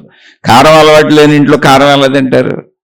అలాగే పులుపులు ఎక్కువ తింటారు, అది వాళ్ళ తల్లిదండ్రులకో ఎవరికి అలవాటు ఉండి ఆ పులుపులు ఎక్కువ వండి, పులుపు చాలా బాగుంటుందమ్మా, అదమ్మా ఇదమ్మా అని చెబుతాం, మనకు తెలియకుండా ఇవన్నీ సహజంగా జరిగిపోతాయి జీవితంలో. అందుకని చుట్టూ చూసిందే మనసుగా అయింది, అది ఊరినే నేర్చుకున్నాం, సహజంగా చేసుకుంటూ అలవాటు అయిపోయింది, అలవాటు వ్యసనం అయిపోయింది. వ్యసనము అన్నప్పుడు అన్ని చెడ్డయే ఉండక్కర్లా. నిత్య దైవారాధన చేసేవాళ్ళు ఉంటారు కొంతమంది, దేవుడి కోసం ప్రాణం ఇస్తూ ఉంటారు. అక్కడ ఏ దేవుడు కనపడదు అసలు వాళ్ళకి. భావనాత్మకత, నా మతమే గొప్పది, నా దేవుడు గొప్పడు, నా గురువు గొప్పడు, ఎందుకంటే నిత్యం చేసి ఆ భావాన్ని పెంచుకున్నారు అంతే. అక్కడ ఏ దేవుడు లేడు, ఏ మతం లేదు, ఏ విధానం లేదు. ఆ మతం భావనాత్మకత, దేవుడు భావనాత్మకత. శక్తి సత్యము, ఆ దైవ శక్తిని, అనంత విశ్వశక్తిని చెప్పడానికి ఏర్పాటు చేయబడిన వ్యవస్థలు దేవుళ్ళు, దేవతలు, మతములు, మార్గములు, గురువులు మొత్తం. అలా భావనాత్మకత పెరిగి మతాలు కొట్టుకు చచ్చిపోతున్నారు. ఎంత పెరిగినాయి అంటే మనుషుల్ని చంపేసుకుంటున్నారు. వీళ్ళన్నా చచ్చిపోతున్నారు, వాళ్ళన్నా చంపేస్తున్నారు. కొట్టుకోవటంలో ఎవడొకటి చచ్చిపోతాడుగా, దెబ్బలు తగులుతున్నాయి. మొత్తం ప్రపంచమే యుద్ధాలతో ఉంది, మత యుద్ధాలతో. కేవలం భావనాత్మకత, దైవ యుద్ధాలు, దేవుడి పేరు మీద యుద్ధాలు. ఇదేంటి? భావం పెంచుకోవటం, అది వ్యసనం. వ్యసనం ఏంటంటే పదే పదే పదే చేస్తే వ్యసనం అయిపోద్ది. టీ తాగకుండా ఉండలేను, టీ తాగకపోతే తలనొప్పి వస్తుందండి అంటారు కొంతమంది. టీకి తలనొప్పికి సంబంధం ఏం లేదు. టీ తాగి తాగి తాగి తాగి తాగి తాగి కొన్ని వందల వేల లక్షల సార్లు టీలు తాగేసి ఇప్పుడు ఆ ఆలోచన లోపల అధికంగా తిరిగిపోతుంది, టీ తాగట్లేదు. అందుకని ఎక్కువ తిరగటం వలన టీ తాగలేకపోతున్నానని గుద్దేసుకొని లోపల తలపోటుగా అనిపించింది. అంతే తప్ప తలపోటు రాదు. టీకి తలపోటుకి అసలు సంబంధమే లేదు, కాఫీకి తలపోటుకి అసలు సంబంధమే లేదు.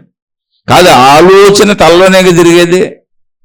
ఒక కోరికకి తలపోటుకి సంబంధం ఉండదు, కానీ ఆలోచన తలలోనే తిరిగేది, అందుకని తలపోటు వస్తుంది.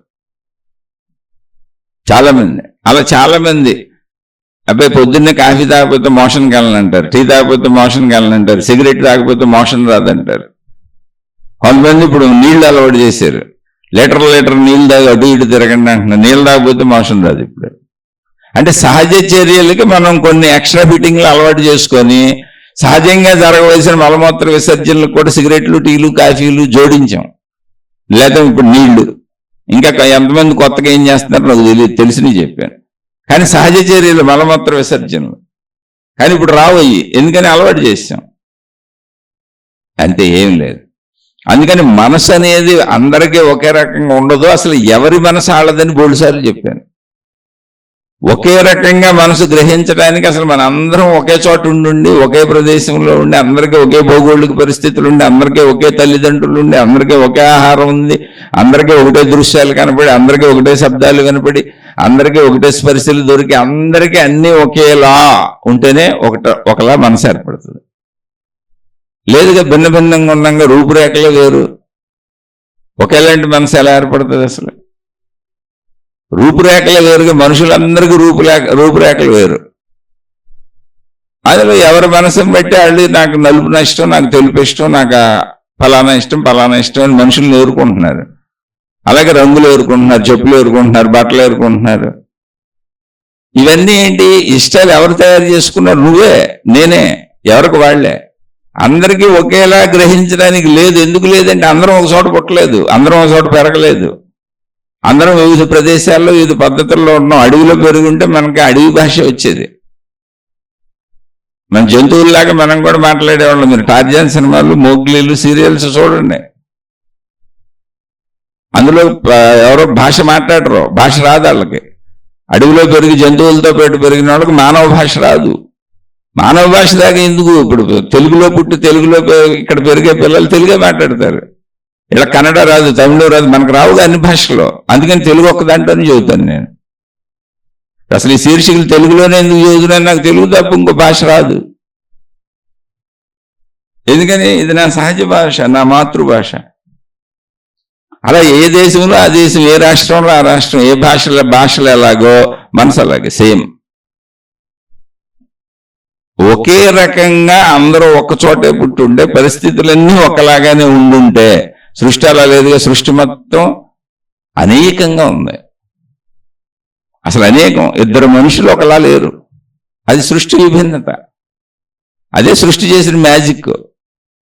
అసలు ఒక చెట్టుకి లక్షల ఆకులు ఉంటాయి, కానీ ఏ 2 ఆకులు ఒకలా ఉండవు. కానీ అన్ని ఆకులుగా మనకు అనిపిస్తాయి. అవన్నీ ఆకులే అనుకుంటాం మనం. అలాగే బోల్డ్ కాయలు ఉంటాయి, బోల్డ్ పువ్వులు ఉంటాయి, అన్ని ఒకలాగానే ఉంటాయి. కానీ 2 పువ్వుల దగ్గర పెట్టి చూడండి, ఏ 2 పువ్వులు ఒకే సైజులో ఉండవు, ఏదో తేడా ఉంటుంది. ఏ 2 కాయలు ఒకలా ఉండవు, ఏదో తేడా ఉంటుంది. ప్రపంచంలో మనుషులైతే మనకు అసలు తెలుసు, మన వేలు ముద్రలు తీసుకుంటారు, మన కంటి రెటీనాలను స్కాన్ చేస్తారు. ఎందుకని? ప్రపంచంలో ఏ ఇద్దరికి అసలు వేలు ముద్రలు కలవంట, రెటీనాలు కలవంట. అసలు అలాంటి కలవని అంశాలు మనిషిలో ఎన్నో ఉన్నాయి. అవన్నీ గుర్తింపులు కింద తీసుకుంటున్నారు. ఏ ఇద్దరికి అసలు రూపురేఖలు అయితే ఎక్కడ కలవు, గొంతులు కలవు. అది మనకు తెలిసిన సత్యమే. ఎంత విభిన్నతగా సృష్టి ఉన్నప్పుడు ఏక మనసు ఎలా తయారవుతుంది? సృష్టిని చూసి కదా మనసు తయారవుతుంది. సృష్టి ఏంటంటే మన చుట్టూ ఉన్న మనుషులు, మన చుట్టూ ఉన్న భాషలు, మన చుట్టూ ఉన్న కట్టుబొట్లు, తీరుతెన్నులు, మన చుట్టూ ఉన్న వాతావరణ పరిస్థితులు, భౌగోళిక పరిస్థితులు, మన చుట్టూ ఉన్న ఆహార పదార్థాలు అన్ని మన చుట్టూ ఉన్న సృష్టి ఏదో అదే మన మనసు. దొంగల మధ్య పెరిగితే దొంగలు అవుతారు, సాధువుల మధ్య పెరిగితే సాధువులు అవుతారు, సంసారాల మధ్య పెరిగితే సంసారాలు అవుతారు, సన్యాసుల మధ్య పెరిగితే సన్యాసులు అవుతారు, రాక్షసుల మధ్య పెరిగితే రాక్షసులు అవుతారు. ఏ బుద్ధుడు లాంటి మహాత్ముల దగ్గర పెరిగితే బుద్ధుడు అవుతారు. ఎలా అవుతావు అన్నది నువ్వు గ్రహించే విషయం మీద ఉంది. అందుకని ఇప్పుడు ఈ శీర్షికలు రోజు చెప్పుకునేది ఎందుకు, ఆపకుండా చెప్పుకునేది ఎందుకంటే పదే వింటే గుణమార్పు జరుగుతుందని చెబుతున్నారు. ఎవరికి గుణమార్పు జరగదంటే వాళ్ళు పదే వింటలేదు, అంతే, అంతకు మించి ఏం లేదు. విను, పదే విను. ఎంత వినాలంటే గుర్తుండే వరకు విను. గుర్తున్న దాన్ని మననం చేసుకో, గుర్తు లేకపోతే మళ్ళీ విను. ఎక్కడ కాదు ఇంకోళ్ళ దగ్గర విను. ఇలాంటి మీకు ఈ సబ్జెక్ట్ కావాలంటే ఎంతో మంది గ్రంథాలు చదువుకో, ఎంతో మంది చదువుతున్నారు, ఆళ్ళదిను. రకరకాలుగా నీ సందేహాలు తీర్చుకో. దానికి ఎంత టైం కేటాయిస్తున్నావు అని. టీ తాగారు, ఇవాళ తాగారు, అదే టైంకి రేపు తాగారు, ఎల్లుండి తాగారు, 1000 సార్లు తాగారు, ఇంకా మానలేరు. సేమ్ కాఫీ అంతే, తాగుడు అంతే, సిగరెట్ అంతే. అలాగే భార్యాభర్తల అనుబంధాలంతే, తల్లి బిడ్డల అనుబంధాలంతే, తల్లిదండ్రులు పిల్లలంతే, అలవాటు అంతే, ఏమీ లేదు. పుట్టగానే మీ పిల్లల్ని ఎవరికన్నా ఇచ్చేసారనుకోండి, అసలు మీకు ప్రేమే ఉండదు. పెంచుకున్న వాళ్ళకి ప్రేమ ఉంటుంది. ఇప్పుడు పుట్టగానే మీ బిడ్డని ఎవరికో ఇచ్చారు పెంచుకోమని, మీకు అసలు ఏ ప్రేమ ఉండదు ఆ బిడ్డ మీద. మీకు విషయం తెలుసు అంతే. పెంచుకున్న వాళ్ళకి ప్రేమ ఉంటుంది, ఆ బిడ్డకు కూడా పెంచుకున్న వాళ్ళ మీద ప్రేమ ఉంటుంది. ఎందుకని? కలిసి బతకటం అలవాటు అయిపోయింది. మా అమ్మ మా నాన్నని ఆ రిలేషన్ ఏదో దాన్ని మెయింటైన్ చేసుకుంటున్నాం. అమ్మో నా కొడుకు తిన్నాడో తినలేదో, అది తల్లిదండ్రులు అలా ఉండాలి అని ముందు నుంచి నిర్ణయించబడింది. అలా ఉంటున్నారు. అప్పుడు ఆ ప్రేమలు పంచుకుంటున్నాం, ఇచ్చిపుచ్చుకుంటున్నాం. అలాగే భార్యాభర్తలు అంటే శారీరక సంబంధాలు. ఇచ్చిపుచ్చుకుంటారు. అలా ఈ బంధాలు కూడా అలవాట్లే, ఏమి లేవు ఇందులో. కామక్రోధాలు అలవాట్లే, బంధాలు అనుబంధాలు ప్రేమలు అలవాట్లే, మంచి అలవాటే చెడు అలవాటే, సమస్తము అలవాటే. బిడ్డ పుట్టినప్పుడు ఏమీ లేదు, కాముగా ఉందంటే అక్కడి నుంచి మనసు తయారైంది. కాబట్టి అసలు మనసు అనేది ఒకేలా అందరికీ ఉండటం, ఒకేలా గ్రహించటం అనేది అసలు ప్రపంచంలో సృష్టిలో జరగదు. సృష్టి గమ్మత్తంతా అక్కడే ఉంది. ఎందుకని జరగదంటే సృష్టి నుంచి గ్రహించింది మనసు అవుతుంది. అసలు సృష్టి ఒకేలా లేదుగా. సృష్టి అంతా విభిన్నత వైరుధ్యమేగా. సృష్టిలో చెట్లన్నీ వేరువేరుగుంటాయి, ఆకులన్నీ వేరువేరుగుంటాయి, కాయలన్నీ వేరువేరుగుంటాయి, పువ్వులన్నీ వేరువేరుగుంటాయి. అసలు సృష్టిలో ఎక్కడ ఏ రెండు ఒకలా ఉండవు. సృష్టి అంతా విభిన్నత. మనుషులు, జంతువులు, కొండలు, గుట్టలు, నదులు, సముద్రాలు, ప్రదేశాలు ఒక ఊరు ఇంకో ఊరిలో ఉండదు. ఎక్కడ మీరు ఏది చూసినా సృష్టి అంటేనే విభిన్నత, అనేకత్వము, భిన్నత్వము, విభిన్నత సృష్టి లక్షణాలు. అందుకని సృష్టిని చూసి తయారయ్యే మనసు కనుక అది ఎప్పుడూ విభిన్నంగానే తయారవుతుంది. ప్లస్ ఆ విభిన్నత ఎంత విభిన్నత ఉంటుందో అర్థం చేసుకోండి మీరు. ఎంత ఉంటుంది అంటే ప్రతి మనిషి తన సొంత మనసు తయారు చేసుకుంటున్నాడు. ఆ సొంత మనసే అతని సొంత సృష్టి. అదే సృష్టి అతనికి, అదే సృష్టి ఆమెకి. ఎంత సృష్టి కనబడుతున్నాయి ఇది తీసుకోడు. అందుకే నా భార్య, నా పిల్లలు, నా ఇల్లు, నేను, నాది, నా వాళ్ళు అంటే నేను తయారు చేసుకున్న సృష్టి. అలా నా గుణాలు, నా స్వభావం, అది నేను తయారు చేసుకున్న సృష్టి. అది నా మనసు, నా సృష్టి. అందుకే నా మనసు మీకు తెలియదు, మీ మనసు నాకు తెలియదు. మామూలు సృష్టి అందరికీ తెలుసు. ఇప్పుడు భూమి మీద బతుకుతున్న మనుషులందరికీ మామూలు కనపడుతున్న సృష్టి అందరికీ తెలుసు. ఇప్పుడు మనతో పాటు రోడ్డు మీద నుంచున్నారు అనుకోండి, ఆ రోడ్డు మీద ఉన్న విషయాలన్నీ అందరికీ తెలుసు. కానీ ఇప్పుడు ఒక రోడ్డు మీద, ఒక మెయిన్ రోడ్లో ఈ చివరి నుంచి ఆ చివరికి మెయిన్ రోడ్డు ఒక 4-5 కిలోమీటర్లు ఉంది, పెద్ద పట్టణం అనుకోండి ఊరికి. దాని మీద 1,00,000 మంది అటు ఇటు తిరుగుతున్నారు, వాహనాలు వేసుకోనో పనుల మీద అనుకోండి. ఈ 1,00,000 మందికి అక్కడ కనపడటం, వినపడటం అన్నీ ఒకేలా ఉంటాయి. అందులో ఏముండదు, అందరికీ ఒకలానే ఉంటుంది. స్పర్శలు కానీ, వాసనలు కానీ, కనపడటం కానీ, వినపడటం కానీ అన్నీ ఒకలానే ఉంటాయి, శరీరపరంగా, ఇంద్రియ పరంగా. కానీ మనువు పరంగా 1,00,000 మంది 1,00,000 మంది మీద వచ్చి ఉంటారు. ఎవరు ఏ పని మీదకి వచ్చారో ఆ దుకాణాలు ఎత్తుక్కుంటారు, ఆ కొట్లు ఎత్తుక్కుంటారు, ఏం కావాలో చూసుకుంటారు. అంటే ఏంటి, 1,00,000 మంది మనసులు వేరువేరుగా ఉంటాయి, వాళ్ళ ఉద్దేశాలు వేరు, వాళ్ళు వచ్చిన పనులు వేరు. కానీ 1,00,000 మందికి మొత్తం అక్కడ పరిసరాలన్నీ ఒకలానే వినపడతాయి, కనపడతాయి అన్నీ. కానీ వాళ్ళు ఎందుకు వచ్చారు, మనసు ప్రకారం వచ్చారు. అక్కడ ఏం పని చేస్తారు, ఆ రోడ్డు మీద ఎందుకు తిరుగుతున్నారు, మనసు ప్రకారం తిరుగుతున్నారు. ఏం పని చేస్తారు, మనసు ప్రకారం పని చేస్తారు.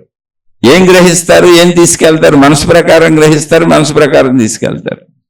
అందుకే ఒక్కొక్కళ్ళు ఒక్కో షాపుకి పోతారు, ఒక్కొక్కళ్ళు ఒక్కో పని మీద పోతారు, ఒక్కొక్కళ్ళు ఒక్కో వైపు పోతారు. 1,00,000 మంది 1,00,000 రకాలుగా పోతారు.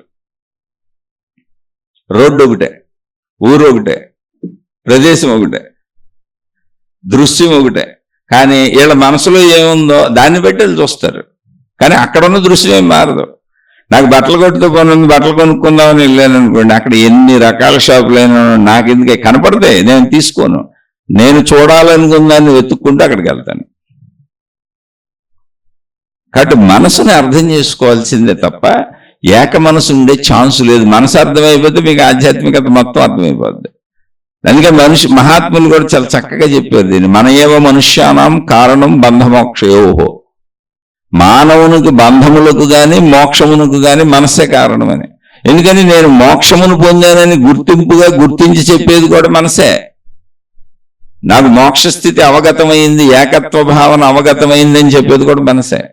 నేను బాగా నిద్రపోయానని చెబుతుంది మనసే, నేను బాగా నిద్రపోలేదని చెబుతుంది మనసే. గాఢ నిద్ర పెట్టేసిందండి బాబు, అసలు తెలియలేదని చెబుతుంది మనసే. కానీ నిద్రలో నీకేమీ తెలియదు. అందుకని ఎవరు ఎన్ని బోధలు చేసినా, ఎంతమంది దేవుళ్ళు దేవతలు భూమి మీదకి వచ్చినా, ఎన్ని జ్ఞాన గ్రంథాలు ఎంతమంది మహాత్ములు రచించినా అవన్నీ మనసుతో చేసినవే. మనసు చెడ్డది కాదు, మంచిది కాదు.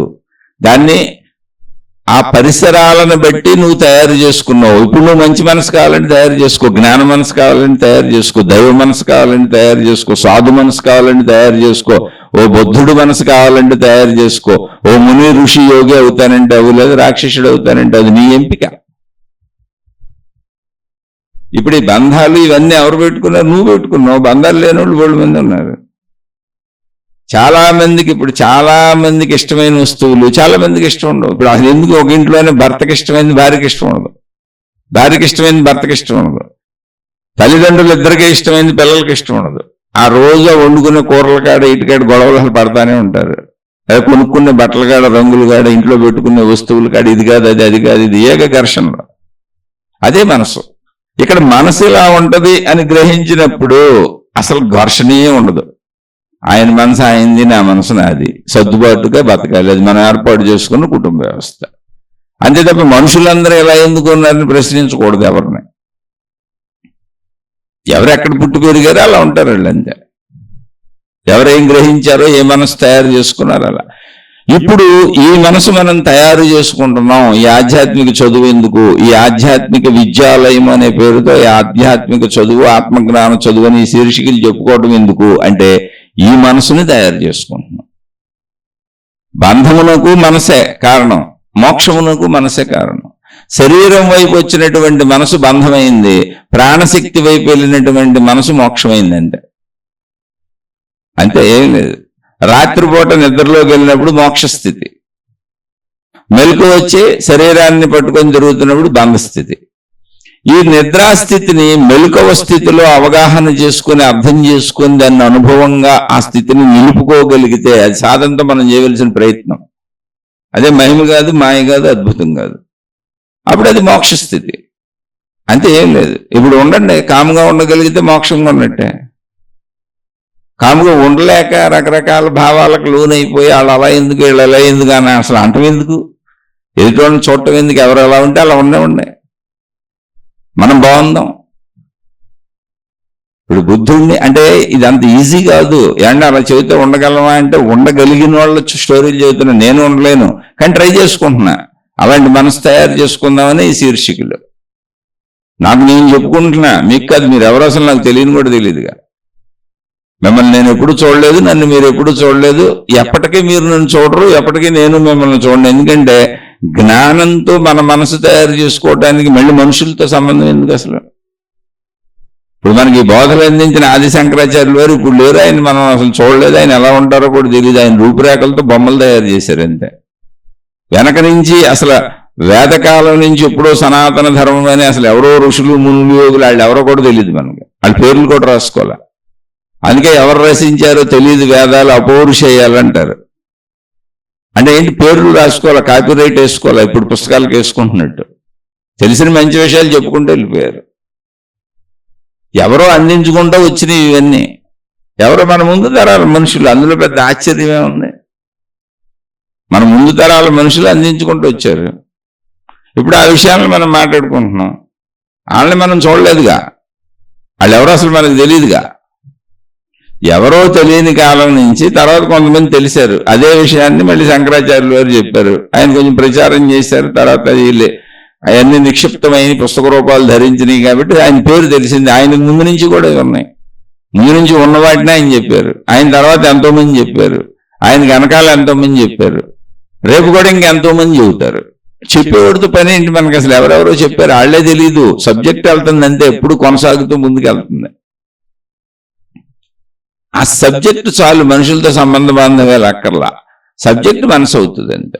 మనిషిని ఎందుకు చూడటం? మనుషుల్ని చూసిన వాళ్ళు ఏం చేస్తున్నారంటే గురువులని దేవుళ్ళని ఇప్పుడు వాళ్ళని ఆరాధించడం మొదలుపెట్టారు. మళ్ళీ వ్యవస్థ పాడైపోయింది. ఆరాధనలు వచ్చేసినాయి. మనిషిని ఎప్పుడైతే చూస్తున్నారో ఆ మనిషికి గురువు అని పేరు పెట్టారు, లేదా దేవుళ్ళు అంటున్నారు, భగవాన్లు అంటున్నారు. వాళ్ళు బొమ్మలు పెట్టుకొని వాళ్ళని ఆరాధిస్తున్నారు, సబ్జెక్టు వదిలేస్తున్నారు. ఇక్కడ ఆరాధింపదగింది సబ్జెక్టు, పూజింపదగింది సబ్జెక్టు, నేర్చుకోవాల్సిన సబ్జెక్టు, గ్రహించవలసిన సబ్జెక్టు, మన మనసు అవ్వవలసిన సబ్జెక్టు. మన మనసులో ఉండవలసిన చెప్పిన ఆయన బొమ్మ కాదు, మన మనసులో ఉండవలసిన పుస్తకం రాసిన ఆయన బొమ్మ కాదు. జస్ట్ మంచి విషయాలు చెబుతున్నారు కాబట్టి వాళ్ళతో కొంచెం గ్రాటిట్యూడ్, కృతజ్ఞతగా ఉండండి అని గౌరవించండి అన్నారు అంతే, ఊరుకునే. ఇప్పుడు మనం గౌరవించినా గౌరవించకపోయినా శంకరాచార్యుల వారికి తెలియదు. ఆయనకు ముందు ఆ వేదాలు ఎవరు రాశారు, ఎవరు అసలు ఏం చెప్పారు, వాళ్ళు ఎవరో కూడా మనకు తెలియదు. మనం చెప్పేది వాళ్ళకి అసలు తెలియదు. ఎందుకంటే మనం ఎంత గ్రాటిట్యూడ్ చూపించినా వాళ్ళకేం తెలియదు. ఊరినే మనం బొమ్మలు పెట్టుకుంటాం అంతే. అందుకని ఇక్కడ వ్యక్తి ప్రాధాన్యత కాదు, వ్యక్తి ప్రాధాన్యత ఎప్పుడైతే అయిందో జ్ఞానం చచ్చిపోద్ది. ఎందుకని వ్యక్తి పరిమితం కదా, రూపం పరిమితం, వ్యక్తి చేష్టలు పరిమితం. మళ్ళీ వ్యక్తి కనబడితే గుణగణాలు వచ్చేస్తాయి, మంచోళ్ళని చెడ్డోళ్ళని ఏదో ఒకటి వచ్చేస్తుంది. ఇలా మాట్లాడాడు, అలా మాట్లాడాడు, ఇలా చేసింది, అలా చేసింది, ఇలా కూర్చున్నారు, అలా కూర్చున్నారు.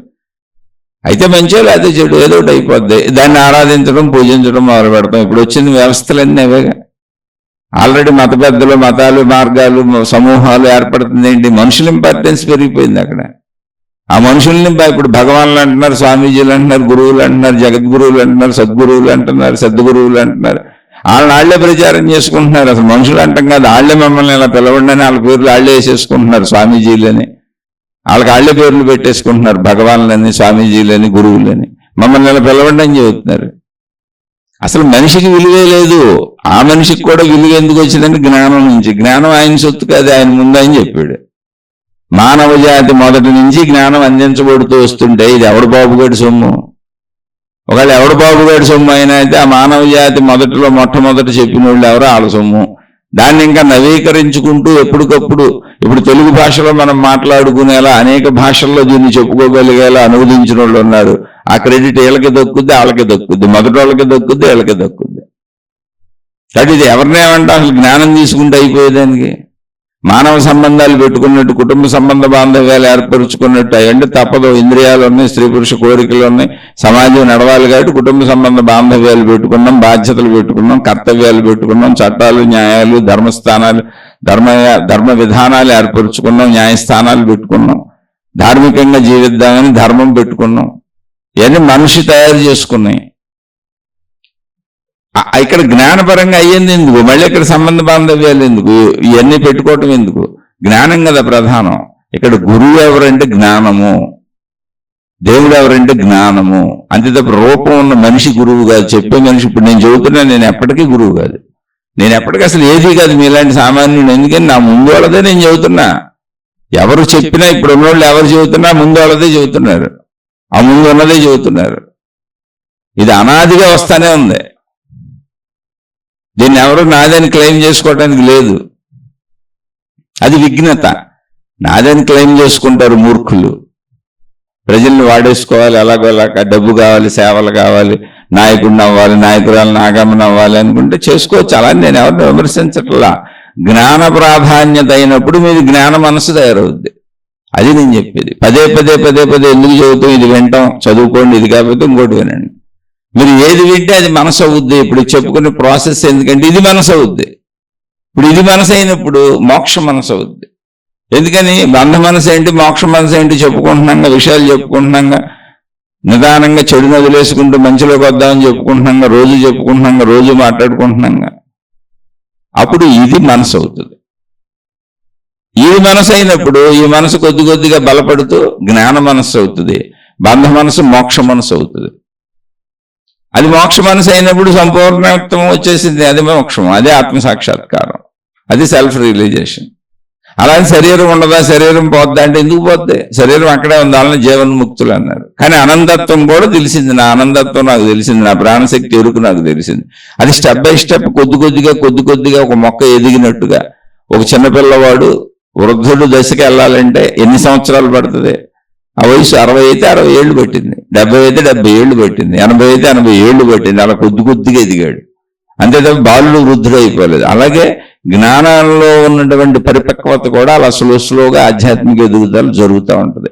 దాన్ని జరగటం కోసం ఇప్పుడు అటువంటి మనసుని మనం తయారు చేసుకుంటున్నాం. అసలు ఇప్పుడు చేస్తున్న ప్రాసెస్ అంతా మనసుకే. చెప్పేది మనసుతోనే, వినేది మనసుతోనే, గ్రహించేది మనసుతోనే, అర్థం చేసుకునేది మనసుతోనే, అది అర్థమయ్యేది మనసులోనే, గుర్తుండిపోయేది మనసులోనే. అది శాశ్వతంగా గుర్తుండిపోయినప్పుడు, సంపూర్ణంగా ఇక తెలుసుకోవాల్సిన అవసరం లేదు అన్నంత వరకు తెలిసిపోయినప్పుడు, అది పూర్ణంగా గుర్తుండిపోయినప్పుడు అది మోక్ష మనసు. అంతే, మోక్షం అది ఆ స్థితి.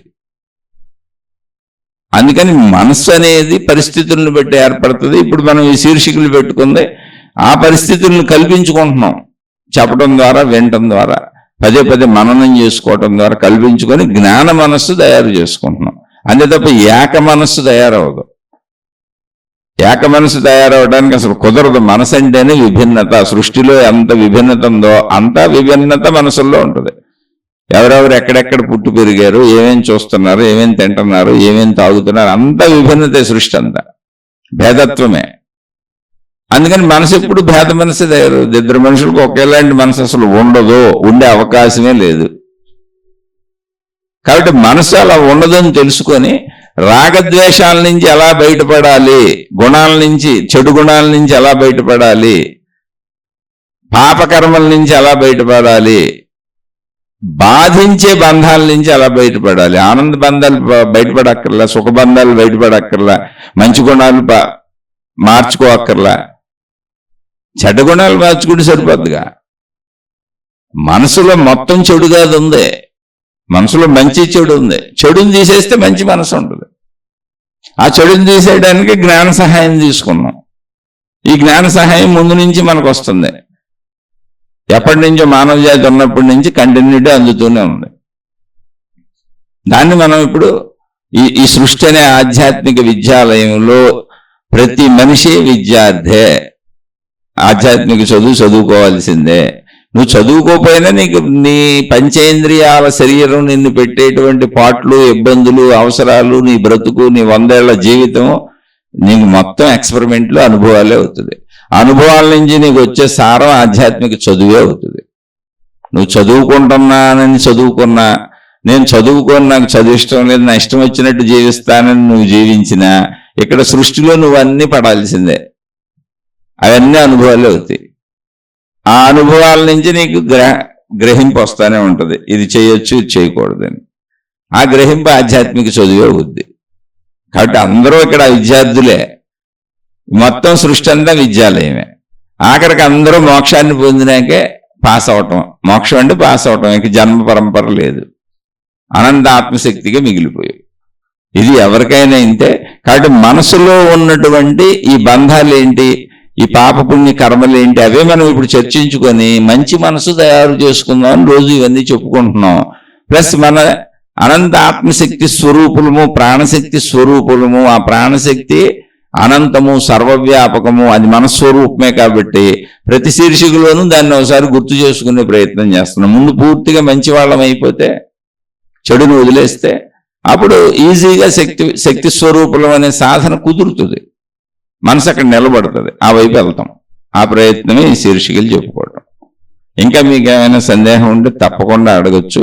ఈ సందేహం అడిగినటువంటి వాళ్ళు, అంటే నేను చెప్పే స్టైల్లో మిమ్మల్ని ఉద్దేశించి చెప్పినట్టు ఒకవేళ ఏమన్నా మీకు అనిపించి మీకు బాధగా అనిపిస్తే మాత్రం దయచేసి నన్ను క్షమించండి. నేను ఎవరిని బాధ పెట్టాలని ఉద్దేశం కాదు. ఒక్కొక్కసారి ఫ్లోలో స్పీడ్గా వెళ్తున్నానేమో నాకు తెలియదు. ఒకవేళ అలా ఉంటే క్షమించండి. నేను విషయ అవగాహనకు మాత్రమే మాట్లాడుతున్నాను. అసలు మీరెవరో నాకు తెలియదు, నేనెవరో మీకు తెలియదు. ఎప్పటికీ ఈ జ్ఞాన సంబంధంతోనే నడుస్తుంది మనకి.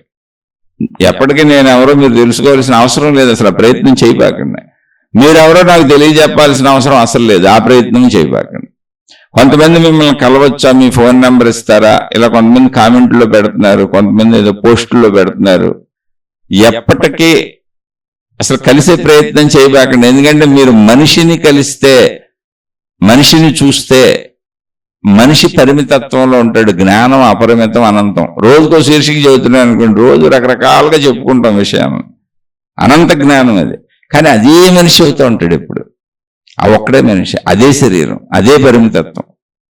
ఇప్పుడు ఆ మనిషి ముద్ర పడిపోద్ది మనకి. అందుకని దేవుళ్ళని, గురువుల్ని చేసేస్తాం. ఈ జ్ఞాన మనసు తయారు చేసుకోవాల్సింది పోయి ఆ మనిషి రూపాన్ని, ఆ మనిషిని పట్టుకొని గురు మనస్సు, దైవ మనస్సు తయారు చేసుకుంటున్నాం. ఆ రూపాలు ముద్రించుకుంటున్నాం, వాళ్ళని ఆరాధించి అర్చిస్తున్నాం. కానీ నువ్వు ఆరాధించాల్సింది జ్ఞానాన్ని. నీ గురువు జ్ఞానం. జ్ఞానం చెబుతున్న మనిషి కాదు. జ్ఞానం అనాదిగా ఎక్కడి నుంచో ఉంది. అసలు నీకు అర్థమైందంటే జ్ఞానం నీదే, నీలోనే ఉంది. ఆయన చెప్పేది ఏంటి కొత్తగా? నీకు కళ్ళు ఉన్నాయని చెప్పాడు. నీకు కళ్ళు ఉన్నాయని నీకు తెలుసుగా. నీకు చెవులు ఉన్నాయి, అవి పనిచేస్తే శబ్దాలు అంటున్నాయని చెప్పాడు. శబ్దస్పర్శ రూపరస గంధాలని చెప్పాడు. అవి నీలో ఉన్నాయాక నీకు తెలుసుగా. ప్రాణశక్తి అన్నాడు, అది నీలో ఉందాగా. మనసు అన్నాడు, అది నీలో ఉందాక. శరీరం అన్నాడు, అది నీలో ఉందాక. వీటి పనితీరులన్నీ చెబుతున్నాడు, అవన్నీ నీలో ఉన్నాయాగా. నీలో ఉన్నాయి, నీకు చెబుతున్నాడు. నువ్వు అవునవును అంటున్నావు అంతే. వాడు చెప్పకపోయినా నువ్వు పరిశీలించుకున్నా నీకు అర్థమవుతుంది. ఏముంది అందులో పెద్ద విశేషం? అందుకని చెబుతున్న వ్యక్తికి అక్కడ విలువ లేదు. ఆ దృశ్యాన్ని ముద్రించుకోబాకండి. చెబుతున్న వ్యక్తి దృశ్యాన్ని ముద్రించుకున్నప్పుడు ఈ జ్ఞానాన్ని అంతా ఆ దృశ్యానికి, ఆ రూపానికి ఆపాదించేస్తున్నారు. ఆ రూపారాధన మొదలు పెట్టేశారు. రూపారాధన ఏమైంది? అసలు జ్ఞానం వదిలేసి ఆరాధనకి వెళ్ళింది, రూపాన్ని పెట్టుకున్నారు. ఆ రూపం ఎక్కడుంది? ఆ మనిషి వెళ్ళిపోతాడు, ఎగిరిపోతాడు. ఎప్పుడు ఆ మనిషి అవనంలో ఉన్న బొమ్మలు పెట్టుకుంటారు, ఇక అంతే. మీకు నచ్చిన బొమ్మలన్నీ తయారు చేసుకుంటారు. అసలు ఆ వ్యక్తి పాప ముసలోడు అయిపోయి ఉంటాడు, పళ్ళు ఊడిపోయి ఉంటాయి, స్త్రీలైన పురుషులైన జుట్టు నెరిసిపోయి ఉంటుంది, కానీ ఎప్పుడో అందమైనటువంటి ఒక ముఖహార విందాన్ని పెట్టుకుంటారు, ఏ అవనంలో ఉందన్న. ఆ బొమ్మలు చేయించుకుంటారు, వాటిని పెట్టుకొని మనిషిని ఆరాధిస్తారు. అరే నాయన, జ్ఞాన మనసు తయారు కావాలి మనకి. జ్ఞాన మనసు తయారైతే అదే మోక్షం, జ్ఞాన మనసు తయారవకపోతే అదే బంధం. అందుకని సత్యాన్ని తెలుసుకోండి. అలానే నేను ఎవరిని కించపరచటం లేదు. మనకు మంచి నేర్పే వాళ్ళు అందరి పట్ల మనం కృతజ్ఞత కలిగి ఉండాలి. శరీరాలు ఉండవు, వాళ్లే శరీరాలు వదిలేస్తారు, అంతా ఆత్మశక్తే మిగిలిపోద్ది ఇక్కడ. కాబట్టి చక్కగా తెలుసుకోండి. అని సందేహాలు ఉంటే అడగండి. ఇప్పుడు మీరు సందేహాలు అడిగినా, నేను ఒకవేళ చెబుతున్నా, అడగమన్నా, ఎవరు చెబుతున్నా, మీరు ఎక్కడ చదువుకుంటున్నా, ఎక్కడ వింటున్నా, అంతా కూడా మనకు పూర్వం నుంచి అందిందే. ఇదంతా ప్రక్రియ ఏంటి అంటే ఏమీ లేదు. ఇప్పుడు జ్ఞాన మనసు తయారు చేసుకుంటున్నాం. మళ్ళీ ఇది మనసు అవుద్ది అంతే. ఇప్పుడు వినేదంతా మనసు అవుద్ది. అందుకని మీరు ఎంత ఎక్కువ టైం కేటాయించి ఎంత ఎక్కువ సార్లు వింటే అంత ఎక్కువ మనసు తయారవుతుంది, అంత బలపడుతుంది. బలపడినప్పుడు చెడుని ఎదుర్కోగలిగినటువంటి ధైర్యం దానికి వస్తుంది. ఒక మనసుకి చెడుని ఎదుర్కోగలిగిన ధైర్యం వస్తుంది. రావాలంటే అది మంచితో బలపడాలి. మనలో ఉన్న చెడుని అణగదొక్కగలుగుతున్నాము, ఆ దొక్క కలగాలి అంటే మంచిని అంత పెంచాలి అంతే. ఇంకా అందుకని మార్గం లేదు. చెడుని వదలాలంటే మంచిని పట్టుకోవాలి. అలా మంచిని, జ్ఞానాన్ని పట్టుకునే ప్రయత్నమే శీర్షికలు. సందేహాలు వస్తే అడగండి. ఇది నచ్చని వాళ్ళు, ఇది ఇష్టపడని వాళ్ళు, మీకు నచ్చిన మార్గాల్లో మీరు హాయిగా సాగిపోండి. నన్ను అతి సామాన్యుడిని, నన్ను క్షమించి వదిలివేసి నచ్చని వాళ్ళందరూ మీ మార్గాల్లో మీరు సాగిపోండి. శుభమస్తు. మీకు, మీ కుటుంబ సభ్యులకు మేలు చేకూరుగాక. మరలా మరొక కొత్త శీర్షికతో కలుసుకుందాం.